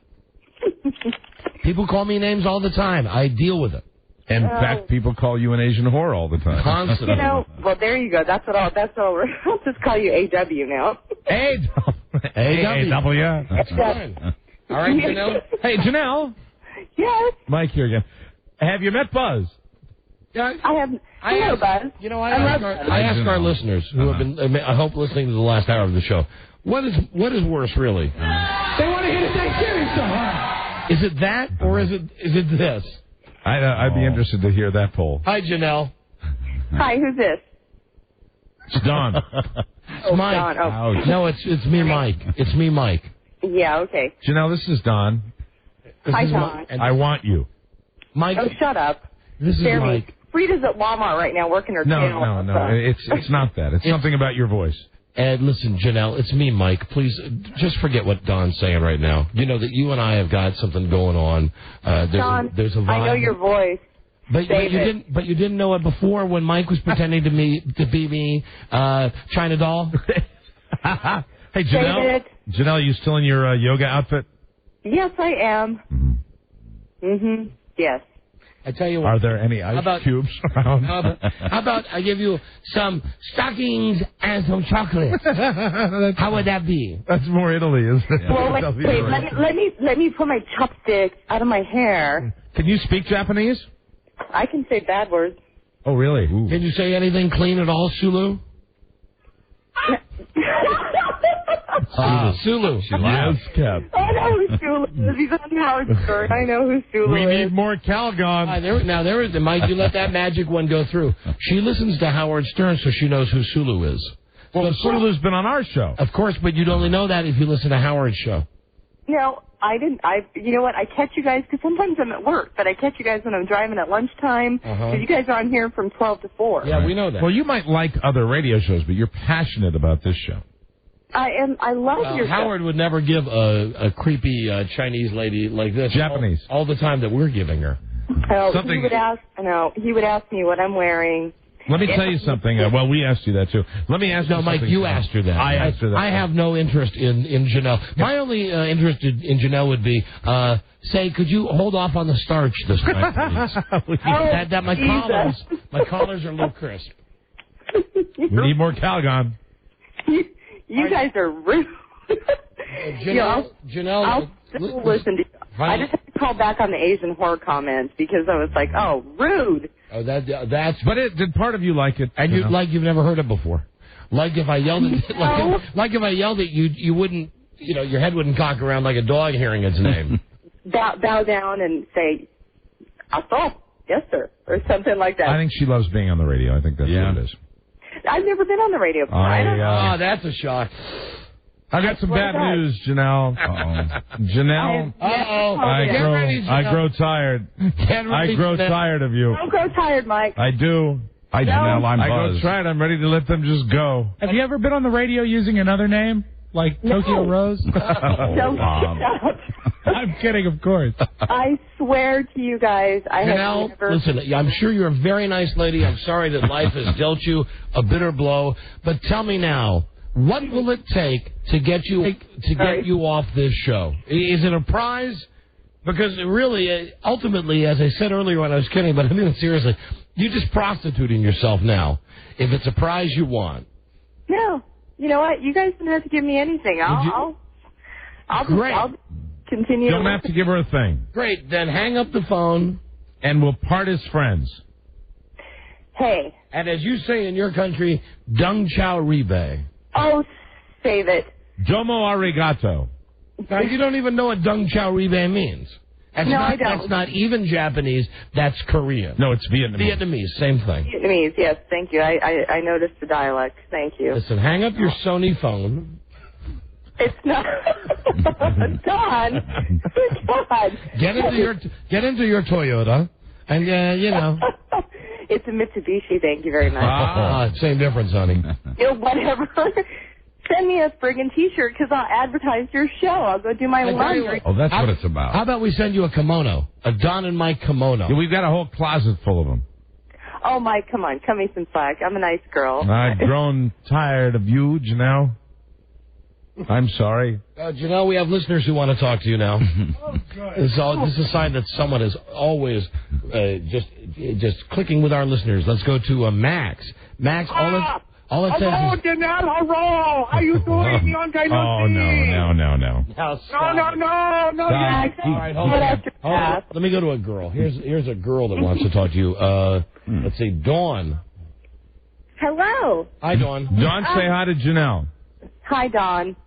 Hi, Janelle. We choose the turkey song over you. We don't want to listen to you anymore. We don't care about you or Howard Stern. Hey, jealousy. Thanksgiving. Meow. Hey, jealousy. Yeah, right. See? Yeah. I'm probably weighing 500 pounds. At least I'm not an Asian, see? Wow. Wow. Ooh. Good for you. Wow. See? Oh, my. See? Christ. Out of line, man. See? Out of line. Way out of line. Mm-hmm. I'm out of line. You're surprised that they're being rude to you? At least I expect for them to be rude to me. You know what, Don? I called... Hey, my. You can't say the F word. Who just said the F word? Janelle. I did. Excuse me. Janelle, why did you say the F word? She I'm was sorry. I found it attractive. No, in what context, though, did she say it? I wasn't even listening. Anyway, Janelle, your mom's a whore. Wow. Oh, you know what, Don? Here, listen to this. Your mom is a whore, and my mom was her whore, so there you go. Hey, Janelle, listen, I'm fine with that, honey. I tell you what, no matter what the bad blow, no pun intended, life has dealt me, I wouldn't be such a whore. I'd call a radio show for a half hour for a T-shirt. Honey, and it's a comedy show. If you can't deal with that, I'd be glad to give you a prize just to get your Japanese face off the freaking show. Well, then give me a prize, Don, and I'll never call you back, but I'll still listen to you guys. And you can talk about me tomorrow, and I'll listen. No, thank you for that. Thank you for that. What did she win, Don? Mike, she's won the Arnold Schwarzenegger Pumping Iron 25th Anniversary Special. Oh, so good. DVD and the GNC $25 gift card. Wow. Well, thank you very much, guys. I didn't just call for the prize. I was calling to tell you I like you. No. If that's really true, then give back the prize, and you will win my respect. And I will not call you an Asian whore. But all right, give back the prize. I give back the prize, then how's that? Like I said, I just called to tell you that I Bye, slut. Oh, God. See ya. Dear me. I'm just having fun. Dearie dear. Dearie dear. Be a dear. Be a dear. Dearie dear. Dearie dear. Okay, so that's, now people are calling in. I already said the joke about, here's this guy, hey, Jackson? Yeah? In Reno, you got to listen to the show. Yeah. I already said, it says on the screen, no one of this lady, her husband did what he did to her. Yeah. I already said it. All right. But what do you say to a lady who has two black eyes? Oh, no, we're not doing Make Us Laugh. No, come on now. Come on. Negative. Nothing. She's already ignored you twice, is the punchline there. Thank you, Rob. He would know. You know? Rob would know that. Yeah. He would. That's just the joke, though. Yes, of course. We understand that it's a joke, right? Kidding, of course. We're spinning it the way you want us to. Hello, Janelle? Thanks. Yes, sir. She called back? I'm here. You called back, or did we hang up on you? Have you been here the whole time? Oh, yeah. Wow. I've been here the whole time. Janelle, you've been a wonderful addition to today's show. Please enjoy the Arnold Schwarzenegger gift. And now goodbye forever. Oh, stop it. Goodbye forever. What do I do? You don't even know where I live. I mean, I'm in Vegas. We're going to place you on hold, and then our person will get the information to send you the prize. Well, Mike, listen, I did not call in, and I enjoy you. You're very nice. Right, yeah, it's just me that you hate.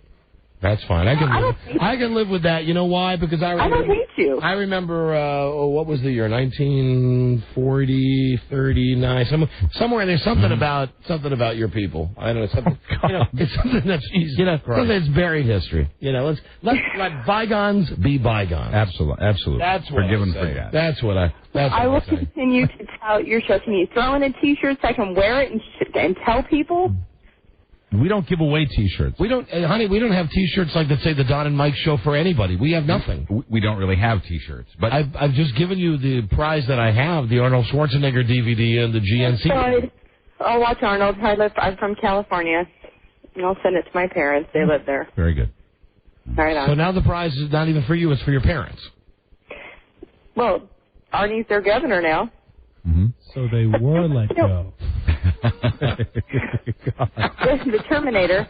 Hey, what's up though? Does Buzz have any information on what's up with Michael Jackson? What's going on? You're on the show now. Yeah. The Don, Mike, and Janelle show. Welcome to the show, Janelle. Hi, Janelle. Welcome. Janelle, I don't know. Hi, I guess you missed the meeting about the first break today. We kind of covered that in the first break of the show, and then we're going to go to it in about an hour. I heard bits of now. Dear. Now, Janelle, listen, I want to tell you something. This Mal. If you keep talking like this, you're not going to be on the show anymore. See? She just dropped the S-bomb, but she just said, oh, I had some S to do and I wasn't able to listen earlier to some yoga S.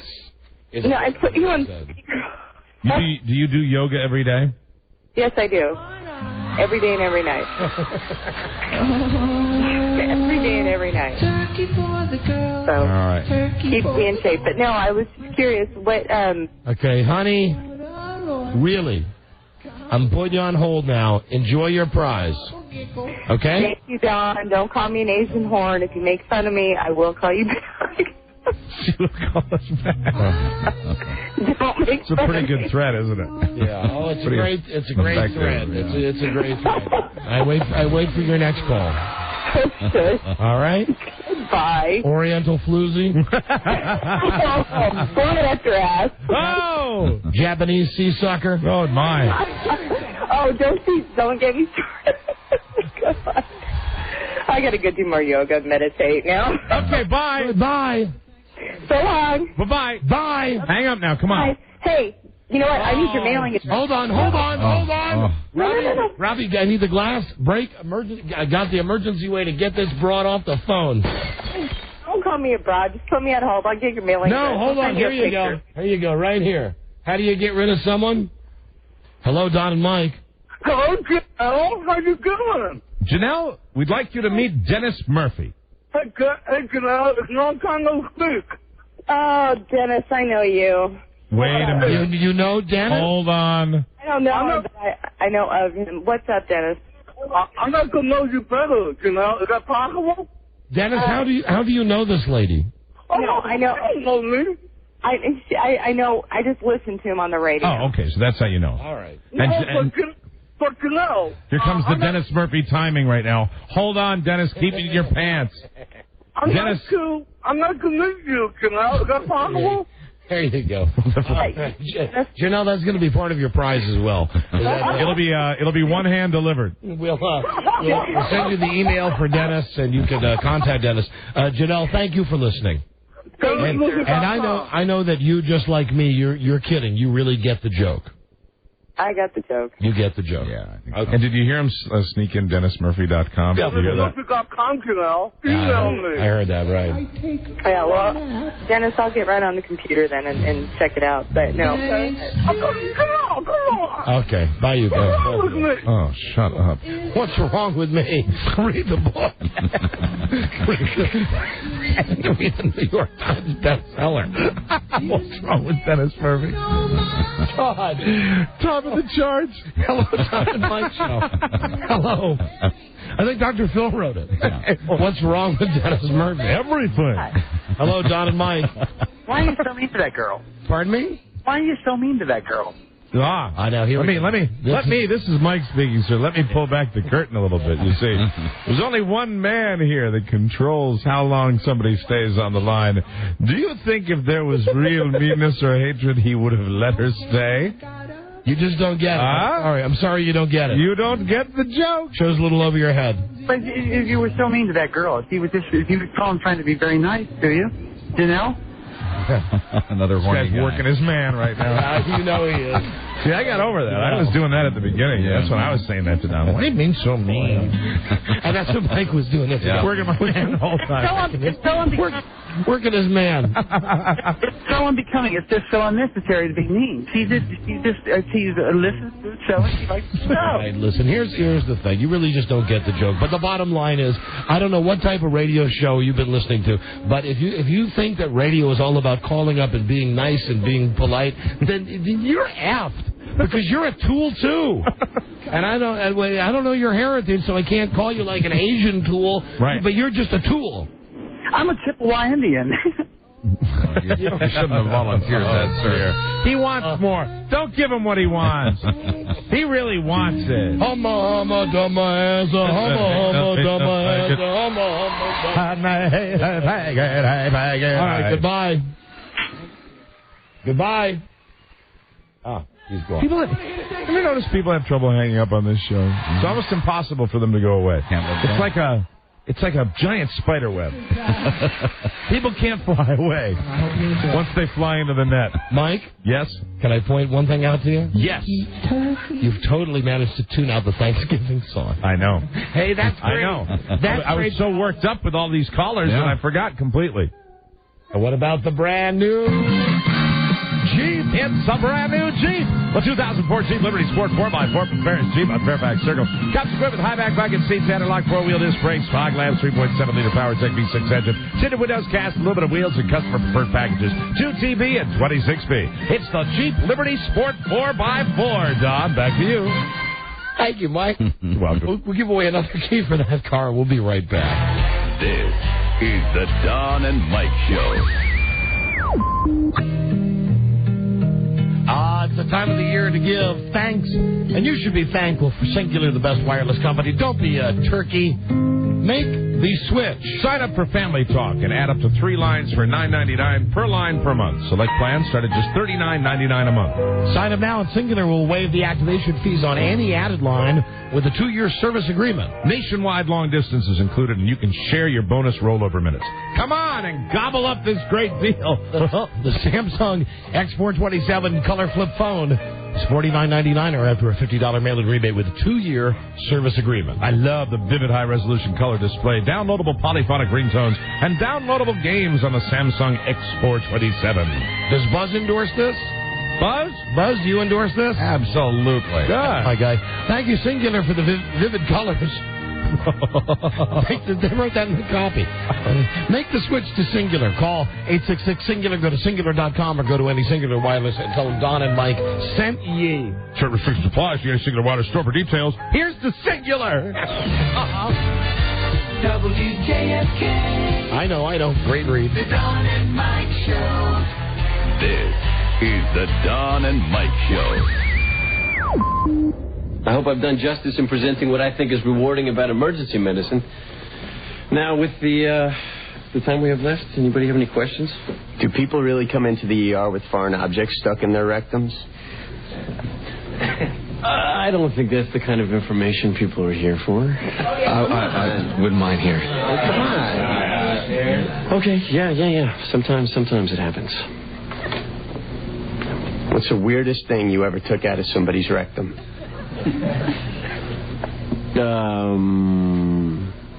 Bowling trophy. The Don and Mike Show.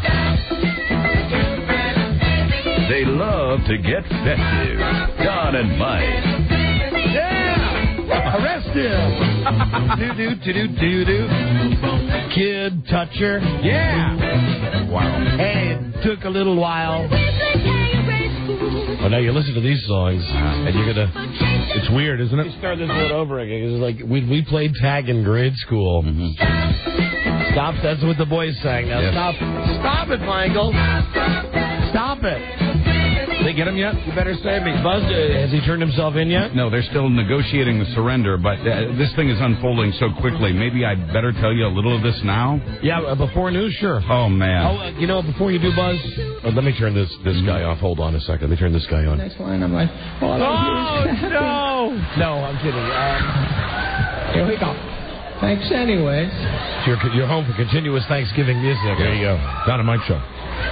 You know that we're giving away... Oh, shut up, Adam. We're giving away Finally got to you? No, not really. We're giving away a dinner on the Mayflower, and we're doing this next Wednesday, and it's our big day before Thanksgiving show. Dinner on the Mayflower, and dig this now. It's a Mayflower moving van, right? And you and your family come and we have a real meal, a nice spread, and you have it inside the Mayflower moving van, and the food is courtesy of and is served by the girls of the Crystal City Restaurant.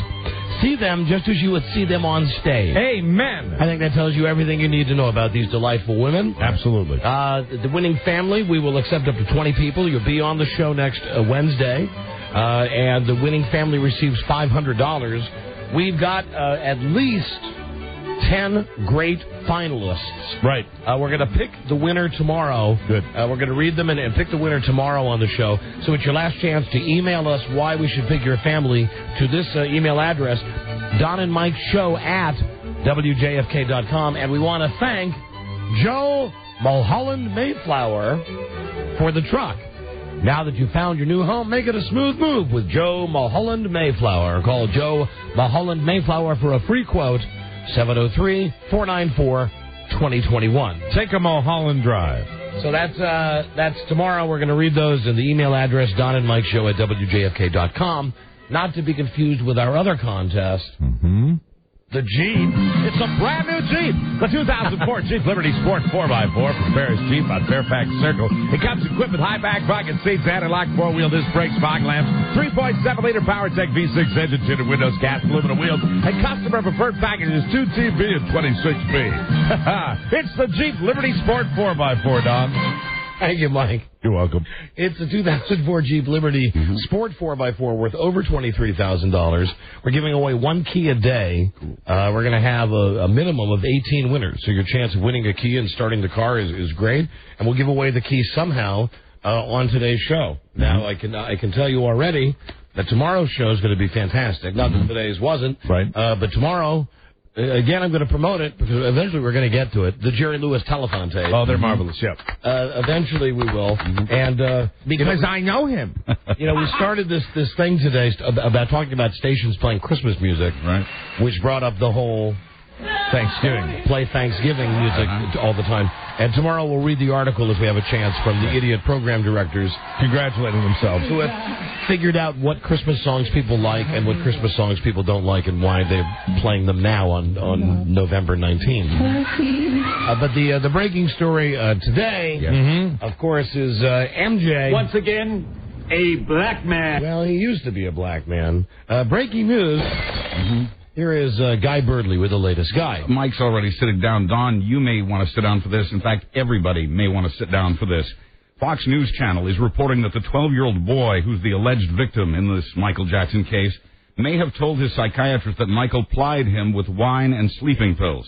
The boy is represented by the same lawyer who represented the 13-year-old who made similar allegations 10 years ago, but Fox News Channel's source on this says Jackson knew months ago about the concerns of the boy's family and offered them passage to South America, complete with cash and passports. South America? South America. The boy. What about the boy? The boy is a cancer patient whose last wish was to meet Michael Jackson just when his family feared the illness was worsening. The boy's condition improved. Oh, my God. Is that the same? Wait a minute. Hold on. God. Is that the same kid was in the documentary? Apparently so. I didn't really see all the documentary. Because there was a kid, I believe, that was a cancer patient who he was very close to. And that's very interesting. What rockumentary are you speaking of? Well, there were a couple out there, but there was one where they followed this kid around, and it was odd. The boy's condition did improve, but his friends started taunting him at school about his relationship with Michael. That's when the family called this lawyer. This family, says it will not accept an out-of-court settlement the way the last accuser did. This is why officials are saying the charges are so serious. This is why Michael's bail is set at $3 million. Well, he's got the dough to pay that. Yeah, well, he's got maybe. Yeah. He used to. So, No, all we hear then, the only specific allegation is he plied him with sleeping pills. This is the new wine. thing. And the fact And that wine. He's a cancer patient. And he's got cancer. It's interesting. Yeah. It's weird, and with stories like this, it's weird the way facts come out. I mean, you don't... I mean, I sure hope before this thing goes to trial we get more information on this. I'm sure we will. This is a source telling this to Fox News. And I might as well admit it. It was me. You're the source? You're Mike's the source. God bless Mike's you. source. When are those new jingles coming in, Rob? A source. Because we did order one that says Mike's source. Very soon. Michael's source. Michael's source. A source. Yeah. So that's and he hasn't, they're still negotiating whether he's going to be turned in or not. Yeah, what they're really negotiating, I'm sure what Michael's attorneys are saying, how can we do this quietly? How can we do this without cameras? Good luck. Here's the thing. When you F a boy with cancer, right. I don't think you're allowed the luxury then of when they catch you of negotiating. Right. Right? But it seems like that's exactly what they're doing. Mm-hmm. Because he's the king of pop. He's the king of pop. He's the king of pop. Oh, man. Unbelievable. I'm sorry, Buzz. Go ahead. I have many, many questions. Go ahead. That's all the new information, but to me, that's a truckload right there. That's like a ton of bricks. The fact that the boy is a cancer patient and has apparently said, and this has not been confirmed yet, this is reported by Fox News, but the boy's apparently said that Michael gave him wine and sleeping pills and to make this happen. Well, but what else? Well, I mean, what are the allegations? I mean, did he say that he sodomized him or something like that? There's been no description of the specific the kid's going to do it for a gummy bear sexual act. And for a video game. I mean, of course. Listen, whether the kid's got a cancer or whatever. Well, if he drugged him, I mean, that's I think. Right. I mean, that goes way beyond molestation. So you're talking about a whole different bunch of charges. Right. I would think. Yeah. Michael's facing multiple counts. They won't say how many charges he's facing. I heard over 12. They say that each charge carries a penalty of 3 to 8 years in prison. They went into that house, I would assume, for more than just physical evidence of some sex act taking place. I would assume that when you get that many agents that break into a house, if they're looking for pornography and maybe stuff on the internet, I would think that could be the case. I think that part of it is, and sure, they had 60 guys because they had this case, but part of it has got to be that these guys are standing. Imagine you're in Neverland Ranch, okay, which is weird to begin with. So you're finally in there, and like you're standing by a carousel or something, and right next to you, you found this gigantic trunk of gay porn, kiddie porn that belongs to Michael Jackson. What cop doesn't want to say, hey, hold on a second, grab the camera? I'm going to get my picture taken by the horse on the carousel. They did bring video equipment with them. The police did. For these cops, this is going to be the bust of the century, not to mention the fact that, okay, now, honey, here is where Michael Jackson sat down. I mean, you go around with the camera. Oh, okay, now hold on. Take my picture with the giant, with the Ferris wheel. Jesus. Yeah. I mean, I would assume that this is all going to come out eventually. And look, a DNA stain. I bet they got plenty of those. When I know more, I bet they went in with the CSI stuff, right? Yeah, the forensics lab was there, the portable lab. Yeah, it's everywhere. They're just looking at it. I think we need our CSI music, Robbie. I wonder how those parents that settled out of court the first time around are feeling. Yeah, approached years later, they still won't talk about it. You know what? If he's convicted, they can talk about it. I think that's the way the law works. I think you're right. Anyway, that's the latest on Michael Jackson. Yeah, that's plenty, don't you think? Yeah, but like I said 2.5 hours ago, really, like anybody's surprised by this, that he's finally and I don't want to be harsh been caught or cruel to the parents, but come on, that's what the sheriff is saying. I mean, basically, really, I mean, you whatever the circumstances. I mean, you read newspapers.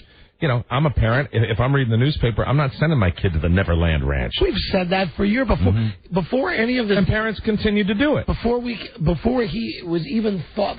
Let me just say, when he was still, let me use a Starbucks analogy. When he was still mocha, okay, before he became white chocolate. Way back then, when we knew he was weird, before he started doing all the plastic surgery and dyeing his skin and all that, even back then, there was the point when, I think, Off the Wall, when that album was out, everybody thought, okay, he's pretty cool. Then Thriller came out, and you thought, well, he's a little eccentric, but Jesus, the guy's a hell of an entertainer. Talented, yeah. But I'll tell you the moment. Was there ever a bigger? I mean, I remember. Do you remember how huge that album was? Yeah. And the thing that got my especially with the video. I mean, the video, you know, was when Bad came out, and it was that video. Remember him in the garage where he's doing the fake fighting with the guys? Right. And that's the first time you looked at it and you said, what's that dude doing to his face, and what's wrong with his hair? Yeah, and that's when he started to enter the land of the weird. Yeah. But even, let me just say, though, that even back in the off-the-wall days, there would be no way. If it was, I don't care if it was Michael Jackson, Britney Spears, it was Tony DeFranco, David Cassidy.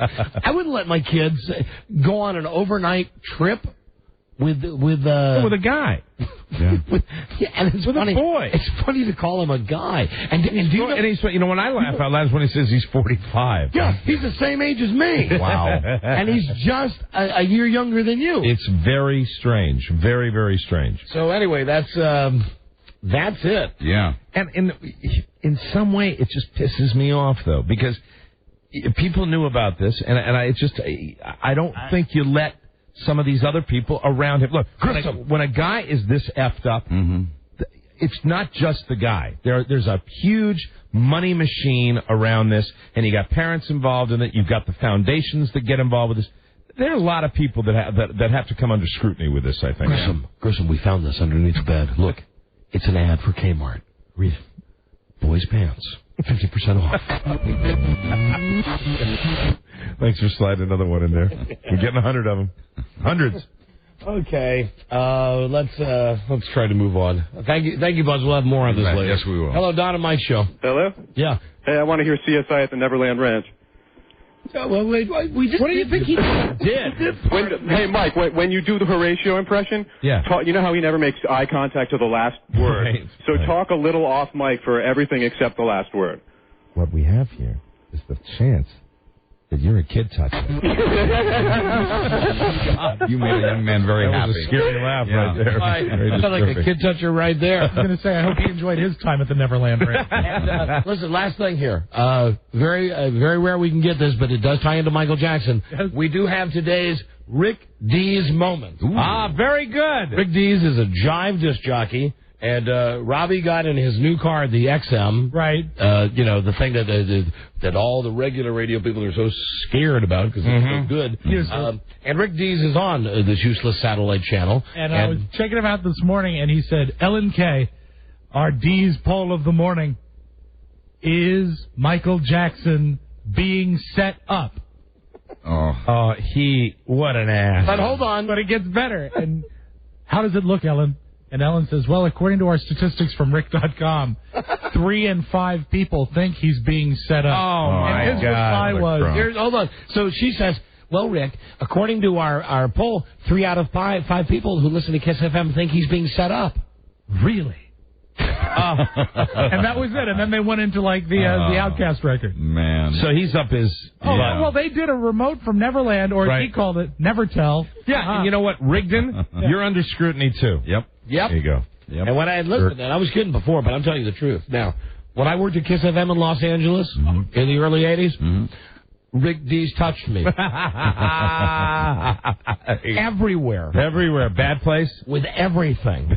Everywhere. With everything. And you still tell that story in such a childlike way. Well, everywhere with everything. Rigdon. It's Rick. Stop it, Rick. Yeah, Robbie. If you could have Merlot and Benadryl, would you? God. Wow. Okay, stand by for action, everybody. I know that at least I think we've had a pretty funny, pretty loose show today. But the hilarity takes an entirely new leap. Good. When we come back with Nick and Joe. Fantastic. The two chain smokers. Nick and Joe. Who doesn't like tobacco? I don't want to say it because I know a lot of people turn the radio off, but too bad. What does Bob Barker say? It's the Don and Mike Show, and they'll say what they wish. Yeah, Tobacco Road. Oh, fantastic. Coming back. We'll be right back. This is the Don and Mike Show. Ashtray mouth, iron lung, chimney breath, tar sucking, tobacco face, lung infested, yellow fingers, you. Topo using emphysema loving. These are not nice names, people. Smokers are people, too. The Don and Mike Show. Bingo, baby! The Don and Mike Show. See, always using the noodle. There you go. Now, I know that the theme to Tobacco Road is Smoking by Boston. Right. Why, we got Smoke on the Water. Very good. And we have a caller 100 right now. Let's see. Oh, man, we are all over the WWE this week. Now we've got the Ultimate WWE collection, the DVD collection with 12 DVDs, a retail value of $315. Watch WWE SmackDown tomorrow night at 8, 7 Central on UPN. All right. On UPN. Be the 100th caller right now at 877-365-3636. And you'll win that from the WWE and SmackDown. And we've still not given away the key for the Jeep, and we will do that. Mike, the Jeep that we're giving away, it's a brand new Jeep. A 2004 Jeep Liberty Sport 4x4 from Barrett's Jeep on Fairfax Circle. It comes equipped with high-back bucket seats, anti-lock four-wheel disc brakes, fog lamps, 3.7-liter PowerTech V6 engine, tinted windows, cast aluminum wheels, and customer-preferred packages, 2 TV and 26B. It's the Jeep Liberty Sport 4x4, Don. Thanks, Mike. We'll give that car away on December 12th. And we'll give away a key. I'll tell you this: you have to have been listening to the entire show today. We're not going to play a game. We'll do, every other day. We'll break up the monotony. Some days we'll do like call in to win games. Right. Other days it's just the loyal listeners, the people that listen to all 4 hours of the show, like that, are the people that we dig. And then on December 12th, you have a 1 in 18 chance of winning a car, which are pretty amazing odds. Yeah, and a nice car, a $23,000 Jeep. Yeah. Time now for Tobacco Road. Robbie, why don't you let me do the dialing here, and then you can dial the circle. Get our guest on. You will what? Dial the number that's circled here. Dial the number that's circled. Okay. Pick up the machine that goes bing. 925 798. Why not just read the number on the air? There you go. Just a mental note to myself. Note to self. Now, of course, you know that both Nicotine and Joe Camel have had their voice boxes removed because they smoke. That is true, and they are still being troopers and doing their radio show. And you'll be interviewed. I may have misspoke before. You're going to be interviewed by Nick and Joe. Tell them to wait 1 second while we get a winner here. Hang on about 60 seconds. Okay, great. Okay, so Rob set this thing up. Let's get a caller 100. Very good. And here we go. Hello, Don and Mike Show. Yeah, calling in. Yeah, call 100. That's you. All right. And who is this? My name is James Tower. James, where are you from? Springfield. What, Mike? Rob. What? Rob does nonverbal things. He said James Sour, and Rob just pursed his lips and just like, Actually, stupid. T, Tower. Like Tower. the Eiffel Tower. Oh, Sour. Well, it was still funny while it lasted. Now, and then if it was sour, Rob's flexing his muscles like a tower. But if it was sour, we could have asked you about your balls. Sour balls. Okay, the WWE DVD collection. That's from SmackDown. Thank you for listening. Thank you. You're very welcome. Hold on just a second, please. Now, let's compose ourselves. And yeah, because he cracks me up sometimes. Here is the setup for Tobacco Road. Okay. And we get these come-ons for interviews all the time. Get rid of telemarketers by being silly. It really doesn't matter what the topic is on Tobacco Road. Irrelevant. Dealing with telemarketers can and should be a laughing matter. Right. That's the opinion of Ray Paul Sodini. Yes. A former telemarketer in San Francisco who's starting a nationwide campaign to get folks to be funny to telemarketers instead of being rude. And, of course, all that Nick and Joe are really concerned about is tobacco products if they've ever been telemarketed. So what we're going to do now is get the guy on the phone, and then we'll cue Buzz, who is our announcer for this. Right. Buzz, are you ready? I am. All right, then I'm going to key the microphone. Rob, why don't you turn it over here first? Let's make sure that this part works. Because this is always the toughest part to adjust to. Are you having a good time? Sounds good. My voice box has been removed. Hey, where's my Marlboro lights? You switched to reds, don't you remember? Doe? Joe? No, I said doe. Like like Homer Simpson. Doe. Oh, my bad. All right, Rob. Yes. You think we need it a little lower? I think. Remember? We have to talk like this. Yeah. Yes, that's okay. Our voice boxes have been surgically removed. How long were you a telemarketer? Perfect. Okay, we are ready now. Ready and willing. Go! Okay, Buzz. All right. Smoke 'em if you got 'em. Live from the Westwood One Radio Network, it's Tobacco Road with your hosts Joe Camel and Nick O'Teen. Now, here's Nick and Joe. Thank you, Mike. Mark Elston, our announcer. Hi, everybody. This is Joe Camel, and I'm Nick O'Teen. Welcome to Tobacco Road. Sing it. I love that little band from Boston. That is one of my favorites, and as you might know, it is the theme to our show. Nick, we are joined today by Ray from San Francisco. Ray, welcome to Tobacco Road. Hey, my pleasure. Thanks for calling. Ray, if you're disturbed by the sound of our voices, please do not be. You should know that both Joe and myself have had our voice boxes removed, yet we have not allowed it to stop our broadcasting career, nor has it stopped us from smoking. Say, Ray, are you a smoker? No, I'm not. Do you use smokeless tobacco? No.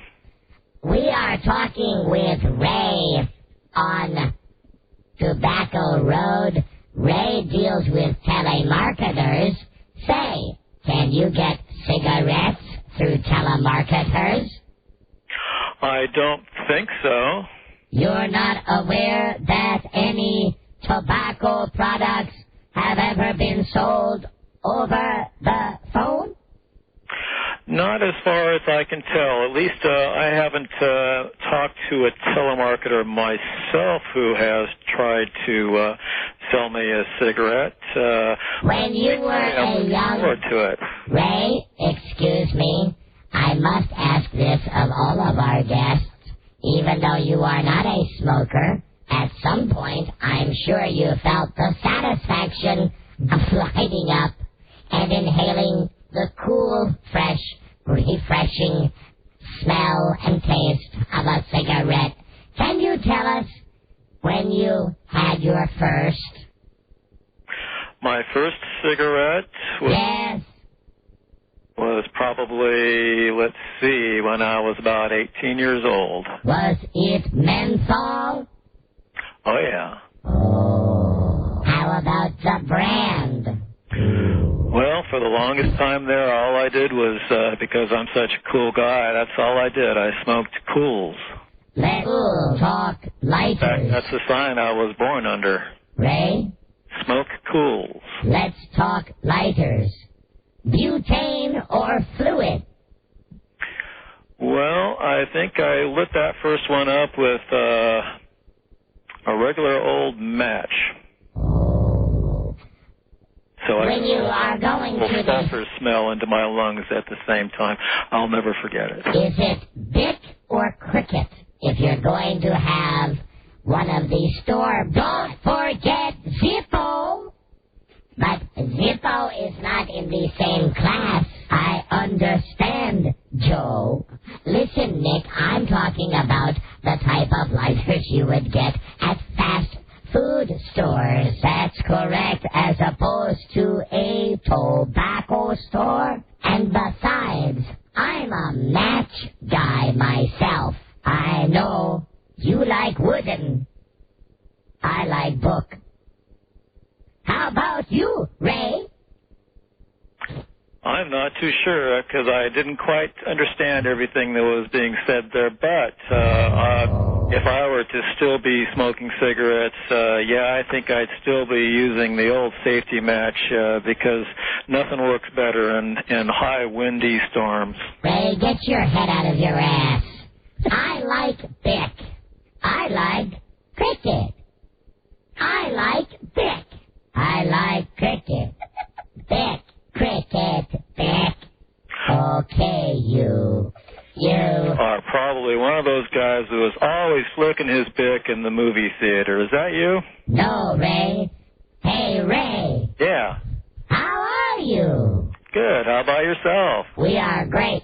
Ray, if I could tell you something, you have put both my friend Nick and myself at great ease. Many times when we do these calls on our radio show, people are put off by the fact that we do not have voice boxes.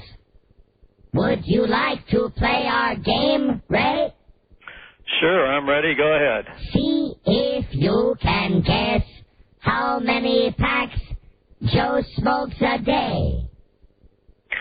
Oh, Joe sounds like a good cigarette smoking name, so I'll say 3.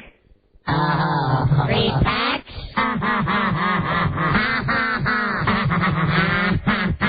Oh, buddy, with my breakfast 3-pack, there you go. I'm a carton a day man.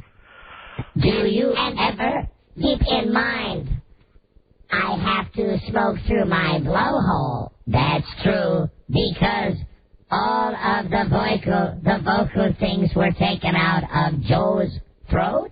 Nick, how many a day do you smoke? I will let Mr. Sodini guess. How about me, Nick O'Teen? Ray, how many packs do you think I smoke per day? Well, let's see, Nick. I don't think you smoke at all. Maybe 1 or 2 cigarettes after sex and after dinner. What do you say? You are a smart man, Mr. Sodini. That's right.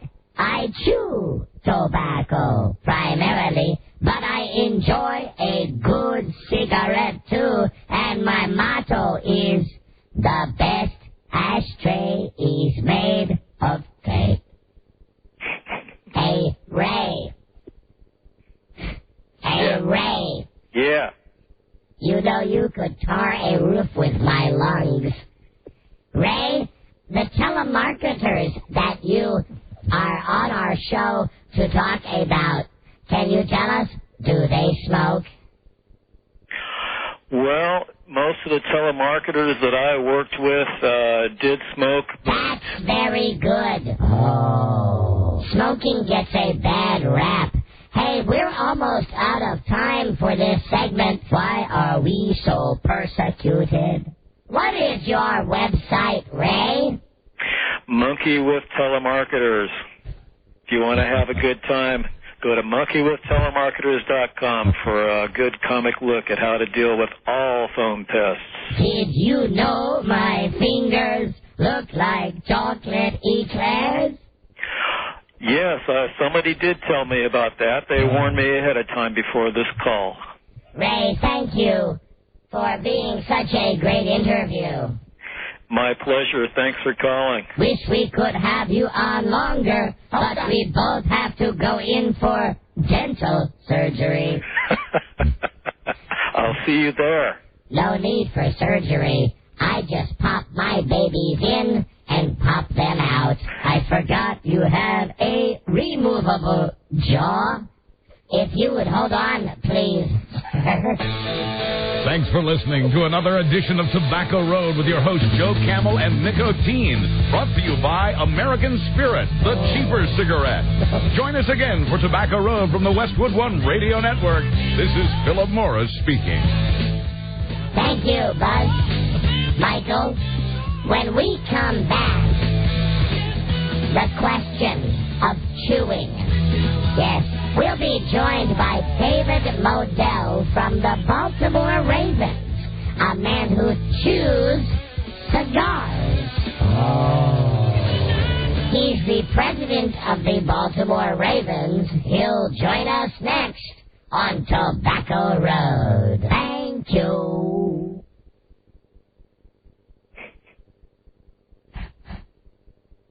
Are we clear now? We're clear. Here's the bucket, guys. That was a tough one.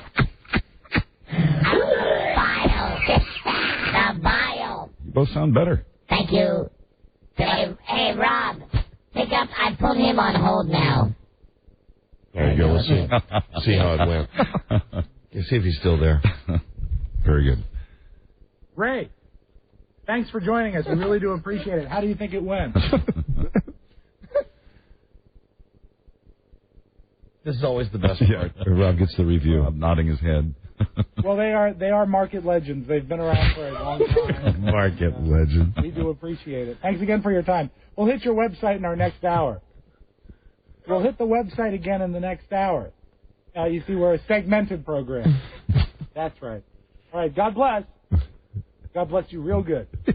Oh, God. All right, well, now, wow. You think one of these times, one of these guys is going to say, hey, come on, that's... I think he might have had a glimmer. Right. I wasn't going to let him, What did he say? He said, it was quite enjoyable. They're funny, and anytime I can plug my website. Oh, God, okay. All right. He was a little too nice. He's not as big a whore as that Asian girl. Hey! Out in Las Vegas from today's show. Hi, Janelle. Hey, and you remembered her name. Hey, who you talking to? Hey. Baby, it's Vegas. And hi to Jacqueline Vaughan. In a world where owning a radio was strictly forbidden, one man found a way to bring good news to his people. That's me. He made it up. We've been talking about it all day. I know the lead story is the fact that They want to hear the Thanksgiving song. and I've decided that we're going to be the radio show that plays Thanksgiving music. Amen. Before Thanksgiving. That's a good thing. Like all these stupid radio stations that are going all Christmas now. Right. The only smart thing, if we were real radio guys, we would have started doing this like at Labor Day. So you play and watch the ratings quadruple next year, Don. You just play Thanksgiving music over and over again. Very good, because that's what the idiot people want. Buzz, lead story today has to be about the kid toucher. It is. Our headline is Michael Jackson is now a wanted man boy. Stay tuned for news and comments. Coming up on the Don and Mike Show. Don and Mike Show. That was very professional. This is the Don and Mike Show. What's the word from Planet Crackpot? The Don and Mike Show. Lick the bees. The Don and Mike Show. Time for Buzz's News now. Buzz brought to you by Veramax Sexual Pleasure. Performance enhancer. Someone call for a doctor? Doctor developed clinically tested Veramax works. Get it at Rite Aid and GNC. Other select retailers. Try it today. Veramax 1-888 try VMAX. While you're listening to the dulcet tones of Bob Welch, I got to be the only guy in the world that still listens to Bob Welch. I sure like this song. Yeah, he's good. I'm telling you though, kids, there's that band Fountains of Wayne, and that the best cut on that Fountains of Wayne CD, if we played records, I'd play it, is cut 2. And you couldn't play it on the radio anyway, because the song is, I gotta get my ass together. Yes. Anyway. Fountains of Wayne? I got a new computer and a bright future in sales. Yeah. Hey, you've heard the song. A million times. I love the album. What's the group called? Fountains of Wayne. Fountains of Wayne. Fountains of Wayne. Comparable to? I always ask that about it. Comparable to? Mike, they sound like the Cars. Okay. But they also sound like 1970s rock and roll pop. Cool. Very pop, yeah. And they got lots of dirty words in their songs. Good. Very good. So anyway, good. I'll check it out. I don't sell some discs. Now let's see if we can give away a key for the car. It's a brand new Jeep. A 2004 Jeep Liberty Sport 4x4 from Ferris Jeep on Fairfax Circle. Comes equipped with high-back bucket seats, satellite four-wheel disc brakes, fog lamps, 3.7-liter power VTEC engine, tinted windows, cast aluminum wheels, and customer-preferred packages, 2 TV and 26 speed. It's the Jeep Liberty Sport 4x4, Don. Wow. One of these times I'll catch you. That, you caught me there. I mean, to be honest with you, I just, I made up the first part. Call 100 right now. You'll win $100 and a brand new $100 bill and a key that could start the Jeep, the 2004 Jeep. We're giving away on December 12th. Only 18 people get keys. So call now, dial recklessly. Know this, you have to have listened to the entire show today. Absolutely. Okay? The question that I'm going to ask you is something that was from the opening segment of today's show. Perfect. So call now, dial recklessly, and here's Buzz, and we'll talk more about why Michael Jackson's hands smell like BM. Oh, man. An arrest warrant's been issued for pop star Michael Jackson on multiple counts of child molestation. Santa Barbara County District Attorney Tom Snedden says each count carries a 3 to 8 year prison sentence. Bail's been set for $3 million. Details are being worked out still on Jackson's surrender. Snedden revealed 2 other search warrants were served at the same time in Southern California, but he wasn't specific about what authorities were looking for or where the searches were conducted. Snedden emphasized the timing of yesterday's search warrant had nothing to do with the release of Jackson's new CD. Now listen, if you would have seen these guys, this was about 2 o'clock East Coast time. So it had to be like 11 o'clock West Coast time, happening live when I was watching this today on TV here at the station. These guys, the cops that are in charge of the investigation, I'm not asking you. They were making jokes. They were talking about whether, not that we'd be interested in his music anyway. Remember that one? Yeah, and the guy said, like, you know, it's a little weird. Maybe my daughter, well, my daughter's a little old, but that's why I like his music. And the press corps, they're going, oh, yeah. Right, it was... Let the feeding frenzy begin. It was a weird memento. Funny you should mention feeding frenzy, because one of the many stupid questions from the news media included, will lunch be served after this news conference? Unbelievable. Wow. And that means Rudy Martzke was there. How you doing, guys? But the police and the prosecutors say that these are very serious charges, and stick with us. You'll hear why if you haven't already. Santa Barbara Sheriff Jim Anderson told reporters there may be other victims. He's urging them to come forward. And here are the details we gave you about an hour ago. If you weren't with us, the boy is a cancer patient whose last wish was to meet Michael Jackson just when his family feared that the boy's illness was worsening. Fox News Channel is reporting that the 12-year-old boy who's the alleged victim... I've got the letter here, Buzz. Yes? Dear Make-A-Wish, hi, my name is Jimmy Dees, and I have cancer. My wish is to meet Michael Jackson, have him get me drunk and drug me, and sodomize me. Jesus. Thanks, your friend, Johnny Dees. Johnny Dees. Fox News Channel says the boy may have told his psychiatrist that Michael plied him with wine and sleeping pills. Right. The boy is represented by the same lawyer who represented the 13-year-old making similar allegations 10 years ago. Fox News Channel's source on this says Jackson knew months ago about the concerns of the boy's family and offered them passage to South America, including passports and cash. Passage to South America sounds something out of Casablanca. That's nuts, isn't it? Hold on, he's going to call her 100. Very good. And then more passage to South America. It gets weirder and weirder. Yep, and it will. I send you to South America. Hello there, Don and Mike show. Hola. Hello? Hello. Yeah, Don and Mike. Who's this? Hey, this is Len. Len. Morning. Len, where are you from? I'm from Bakersfield. Beautiful. Now, Len, let's see. Oh, now, if you win the key, you got to know this. If you win the key, and then on the 12th, if your key happens to start the car, you realize that he is. Let me tell you something. Today, hey, I'm coming out there. Now, Rob is wound up. Rob is wound up and putting on a show today that is just about the best pantomime show that I've gotten. Now, Rob, Bakersfield is nowhere near Sacramento. All right, here's the thing. It's nowhere near, but this is the look. All right, you say Sacramento. I look over at him, and this is the look I get. Okay. All right, this is it. All right, Rob just shakes his head. Yeah, shakes his head ruefully. Closer to Sacramento than it is here. I know that. All right, so you know that if you win the key, and we'll have someone take your spot here if you don't, want to fly out. You'll have a surrogate, like a surrogate mother. Yeah. And if you win the car, Rob said he wants to do it. And if you win the car, we don't ship it, so you got to come out here to get it. I'll be there. All right. No problemo. All right, well then, my friend, here you go. I like your attitude. Here you go. I hope you listened to the whole show today. I did. Okay. All right. Today I was talking about all the things I'm having to do around the house now, and my wife wants to keep this a surprise, but I announced it. Where is my wife working? Oh, crap. Oh, yeah.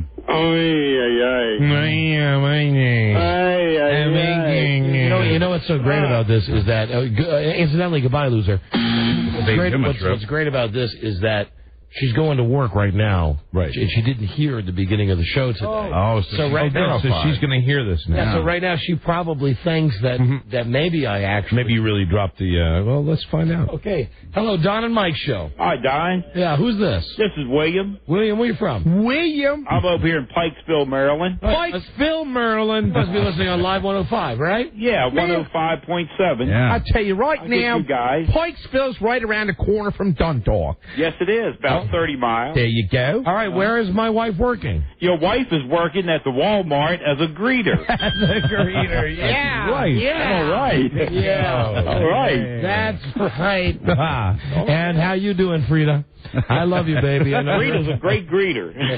She's in the car right now. I hope she greets me when I walk in. Because the whole thing is, don't talk about where I'm working. Right. I'm still, you you think she's laughing right now? She's making all the money. Probably laughing. Who knows? The big bucks, Don. My friend, you got the big bucks. You got $100. Wow. Oh, thank you. And you have a key that could start the Jeep. Okay. Mike? Way to go. It's a brand new Jeep. All right. Ford Jeep Liberty Sport 4x4 from Ferris Jeep. I love Fairfax Circle. It comes equipped with high-back bucket seats, anti-lock four-wheel disc brakes, fog lamps, 3.7-liter PowerTech V6 engine, tinted windows, cast aluminum wheels, and a customer preferred package is 2 TV and 26 speed. It's the Jeep Liberty Sport 4x4, Don. Sounds like a nice one there, Michael. Yes, thank you, sir. Lovely Jeep. Lovely Jeep. I can use that on Sundays. Okay, you are a chatterbox, aren't you? Yes, I am. One day a week. Hold on, we'll see you on December 12th. Yes, sir. I will see you there. Hey, hold on. Yeah, answer every question with 15 words. There you go. Mikey listened to the whole show today. He did, and he was wonderful. And he's from Pikesville, and I love Pikesville. Very nice. Tomorrow when we give away the key, it'll be a call-in. It'll be a game. Good. So, Well, no, I don't want to say that because then what about the people who listen to the whole show? Mm-hmm. No, maybe it won't be a game. You never know. Maybe it'll just be another one of those things. You say it's a game and people won't listen to the whole show. I listen to the whole show every day. Just have to listen. You got to do it. Yeah. I mean, really, come on, we're desperate. Win to listen to win. Here's Buzz. Stay listening. Was that the motto? That's the motto. Stay listening. Very good. And I want to add to that now. Stay listening because we're desperate. Right. Mm-hmm. That's the motto on the Don and Mike show. Amen. Stay listening because we're desperate. Thank you. I like that. Now here's Buzz. Hi, Don and Mike. The boy, the 12-year-old cancer patient who is Michael's accuser in this case, his condition did improve after his family thought he was getting worse, but his friends started taunting him at school about his relationship with Michael. That's when the family... Hey, faggot, how you doing? That's when the family called a lawyer, and that's probably the kind of thing they said. And you got to know that's it. It's like, Jesus Christ. It's bad enough having cancer and going to school and living with that. Right. But imagine it gets out that, like, you had a sleepover, sure, at the Joker's house. What I don't understand about that, you reported that before, that's when they contacted authorities, when he got grief at school. That doesn't make sense to me. Apparently, the boy was getting therapy, and this is something that had been discussed. They weren't doing anything. They weren't taking any action, per se, other than getting the boy help. The young man had cancer, and he has this other problem. So the family is dealing with that and not really dealing with the Michael Jackson issue, per se, until the boy couldn't even go to school in peace anymore. And that's when the family says it decided to take legal action and contact an attorney. The family says... Not until he was harassed in school a little bit. Like all of the other times that Michael Jackson violated him. Yeah, that was fine. That was okay. But the classmates start taunting him, and that's when the parents go to the authorities. I don't get it. I think that was the last straw for them, because that's when the boy's life became intolerable. I mean, this is obviously bits and pieces of the whole story, and they maybe have... Either we'll never know. He's a kid toucher. We've all known he's a kid toucher, and good for these people, no matter what the circumstances are, Mike. The parents finally came up and they're going to nail him on it. Also, though, I mean, I really hope, because, how many bungled investigations have we seen where,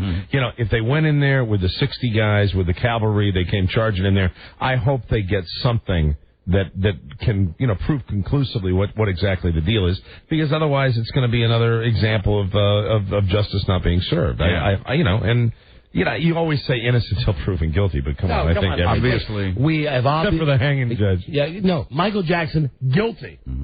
Guilty from the first time you saw him with Emmanuel Lewis on his lap. That is so unlike you.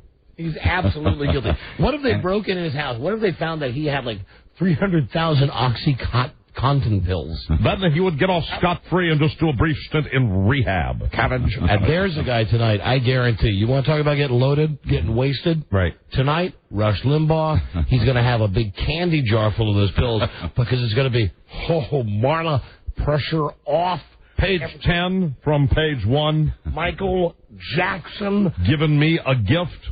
Baby blues. Cabbage. Wilma. Well, in the Michael Jackson case, the boy's family says it has no intention of taking this to civil court. It has no intention of filing a lawsuit against Michael, and therefore no way the family will accept an out-of-court settlement the way Michael's last accuser did 10 years ago. And incidentally, go ahead. Yeah, I was just going to pile on here, and I saw on CNN, Mr. Johnny was being interviewed. Johnny Cochran get involved? No, Mr. Johnny said, Or has he done a flip? That he's not going to get involved, you mean? Right. Yeah, I don't think Cochran's involved in this. Yeah, I'm pretty sure that's the clip I saw. In fact, Cochran has said that he's advised Michael many times, do not have kids out to Neverland Ranch. And he said, Michael's just different. That's right. And you wonder why Johnny Cochran is such a great lawyer. Listen to that great legal mind at work. That logic, that wisdom. Don't have kids out to your ranch for sleepover. I don't want to, I don't want to put myself in anybody's shoes, but it just seems to me the parents that would allow, with the reports that had come down before, parents that would allow their kids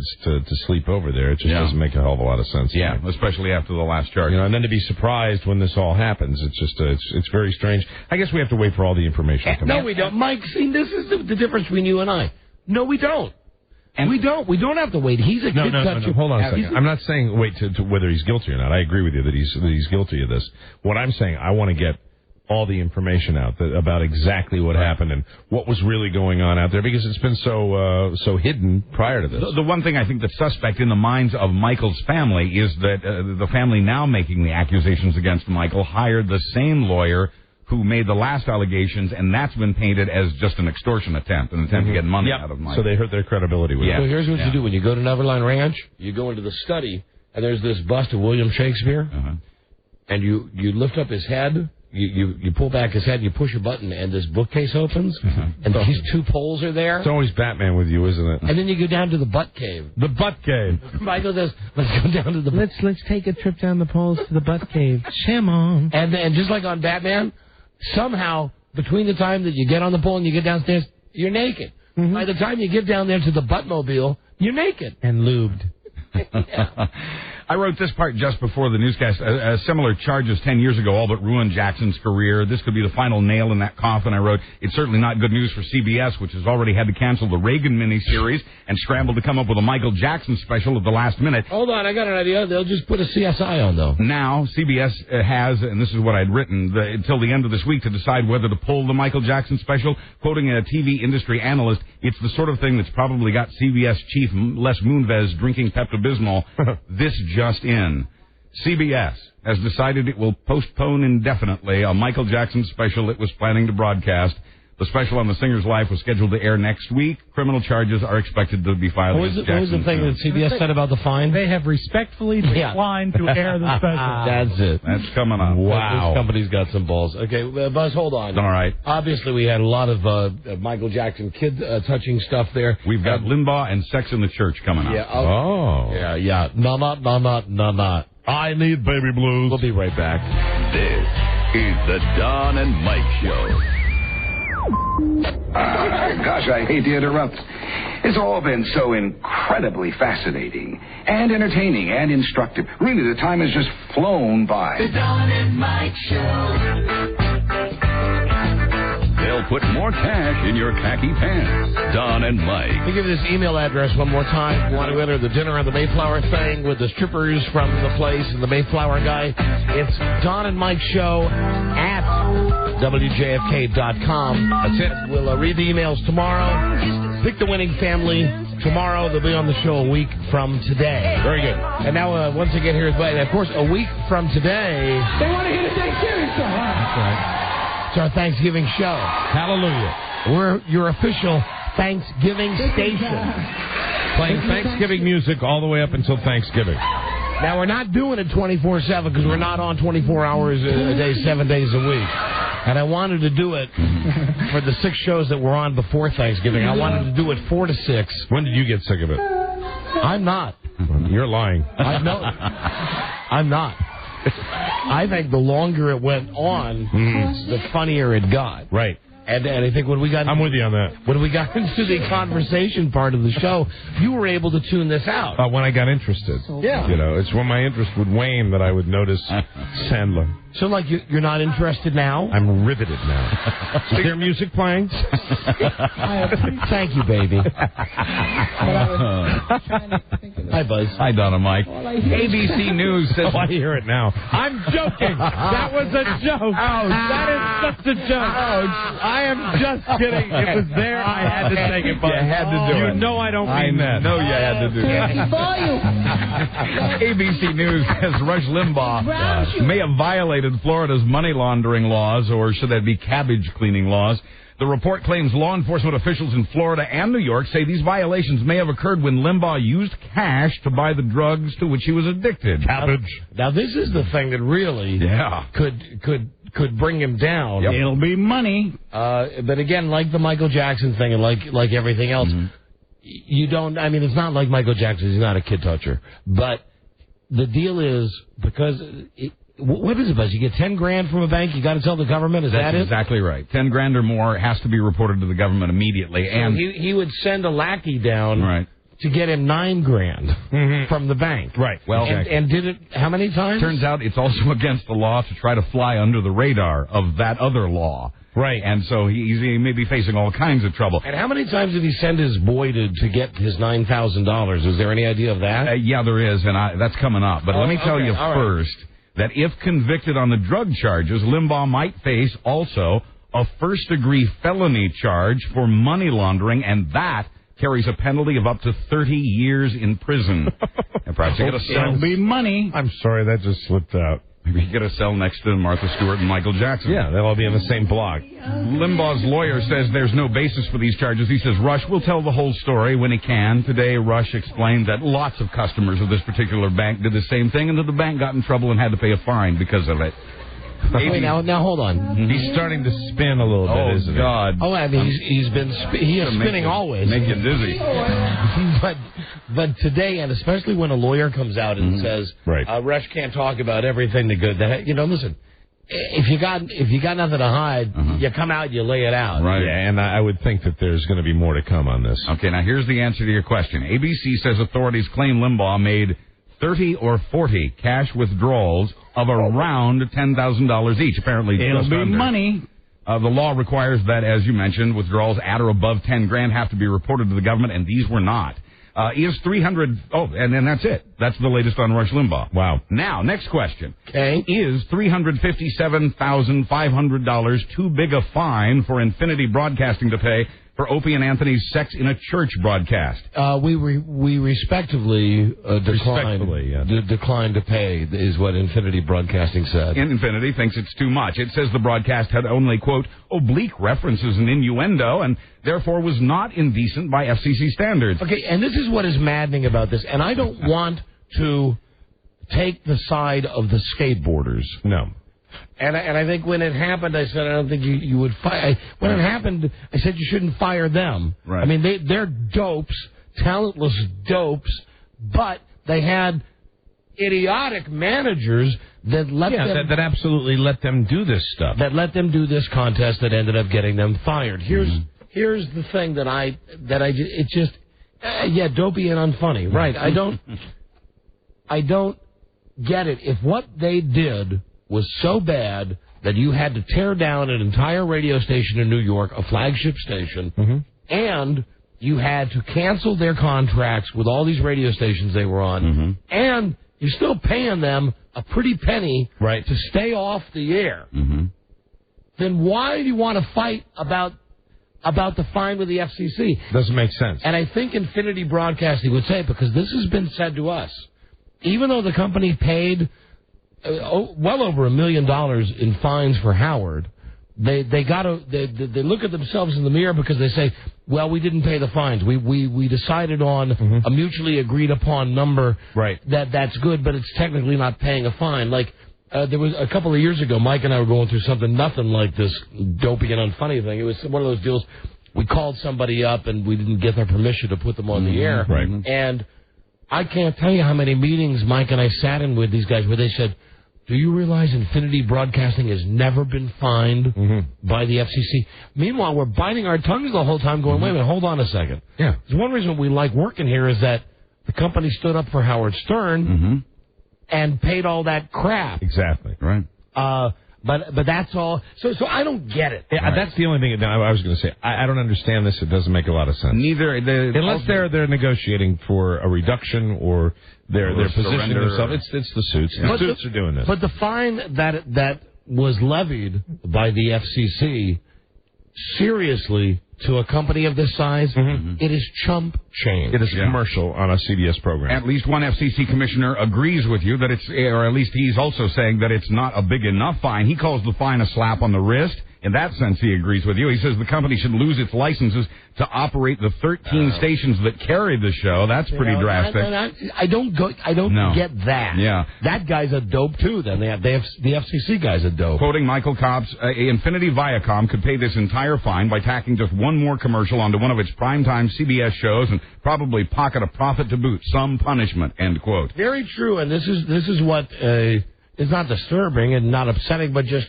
you get your radar where you go, all right, so these guys effed up. Maybe they shouldn't have gotten fired, but they did. And they fired the managers. They cleaned house, the entire effing radio station. Right. And now when it comes out later that you got to pay a fine, now's the time you're going to stand up and say what they did wasn't bad. It doesn't make any sense because you think you just want to get it by, to go by the wayside. If what they did wasn't bad, why'd you fire them? The FCC's fining. But they didn't really fire them because they're just still paying them. Because why? Because you're so afraid about the scary talent that's going to be coming back to the airwaves. I mean, we said it before.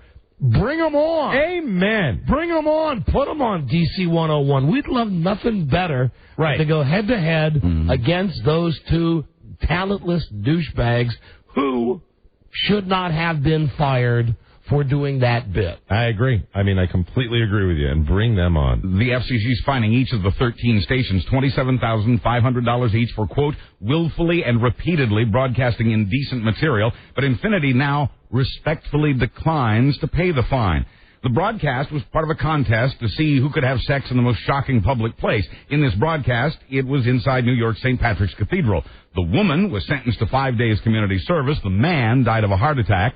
The station manager and his program director were fired. The program director, Ken and Jeremy, now works for one of those pay satellite radio companies. As for O&A, yes, they're still getting their multi-million-dollar salaries under a guaranteed contract, but next summer they become free agents. Yeah, and watch out. No, scary. Jesus Christ. What a mess. This company is a mess. I'm glad we got our deal and we don't have to worry about this thing and complain about this anymore.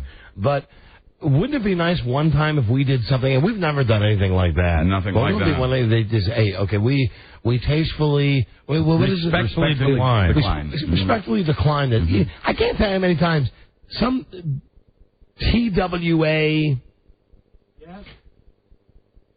you know the next letter of the word, right? Write a letter in, I don't like what Donna Mike said today to the woman on the show. Well, we called into the office. And say, well, listen, we got this letter from this woman, and we say the letter is from and they say yes, but even I don't think it has anything to do with them personally. I really don't. I think this is a strategy on the part of the suits and the lawyers, and this is a well thought out legal maneuver that they are doing. That's the way I would read it. I wouldn't read more into it than I think those guys, they took care of them. Yeah, that's it. They're in the rearview mirror with this company. You know that as well as I do. Well, then why didn't the company just say, listen, give us back some of the money and go ahead and be on the radio? Because I think the company is worried about positioning itself in a situation where something could happen like this again. And they want to make sure that they have precedent, and they might feel that legally they do have a precedent to fight it. I don't know. But I don't think it's anything to do with dopey and unfunny. I really don't. I think the fact is that those guys they're gone. Well, no, they are screwed because they're going to be forever remembered because of this. And regardless of what anybody says about, well, they have a guaranteed contract, they had the money. The point is, it's been 2 years now.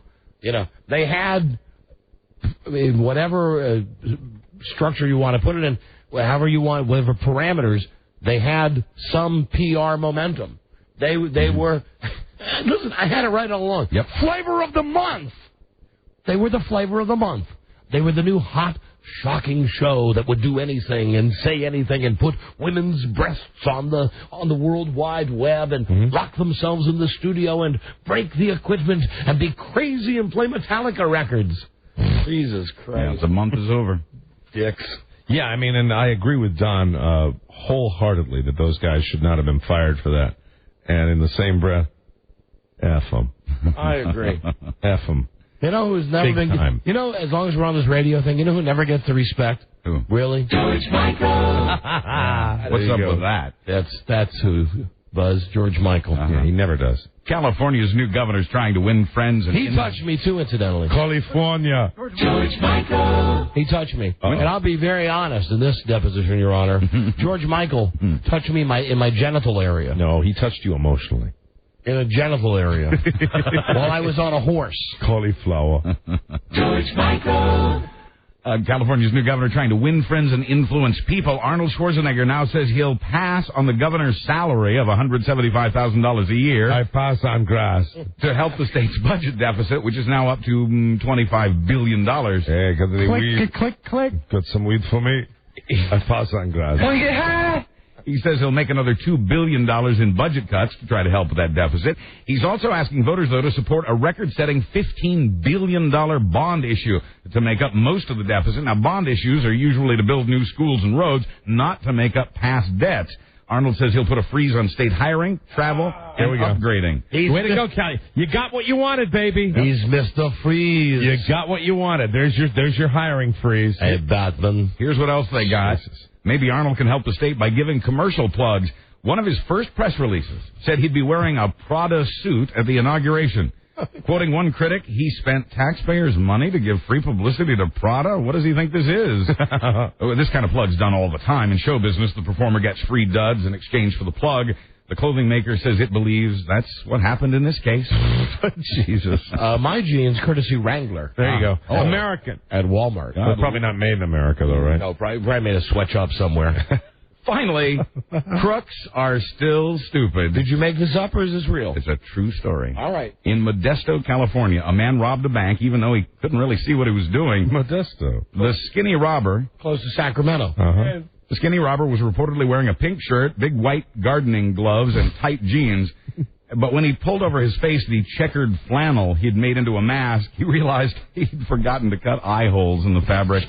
Witnesses say that although the robbery was successful, it was also very clumsy. I'm Buzz Burbank on the Don and Mike Show. You sure about that one? No. You didn't make that one all up? True. All true. All right, that's it. Listen, we're going to try to do a better job tomorrow. We'll see you. Absolutely. See you with a new episode then. Good day to you, sir. Good day to you, sir. Good day to you. Good day to you, sir. I would like to ask you to, what was it? Respectfully decline. Respectfully decline my advances tonight. I'm over here now. Be a dear. BM. Eaters. Till we meet again, this is Sammy Davis Jr. saying, be kind, be nice, and I hope the next performer has the pleasure of having as nice an audience as you've been tonight. And let me leave you swinging.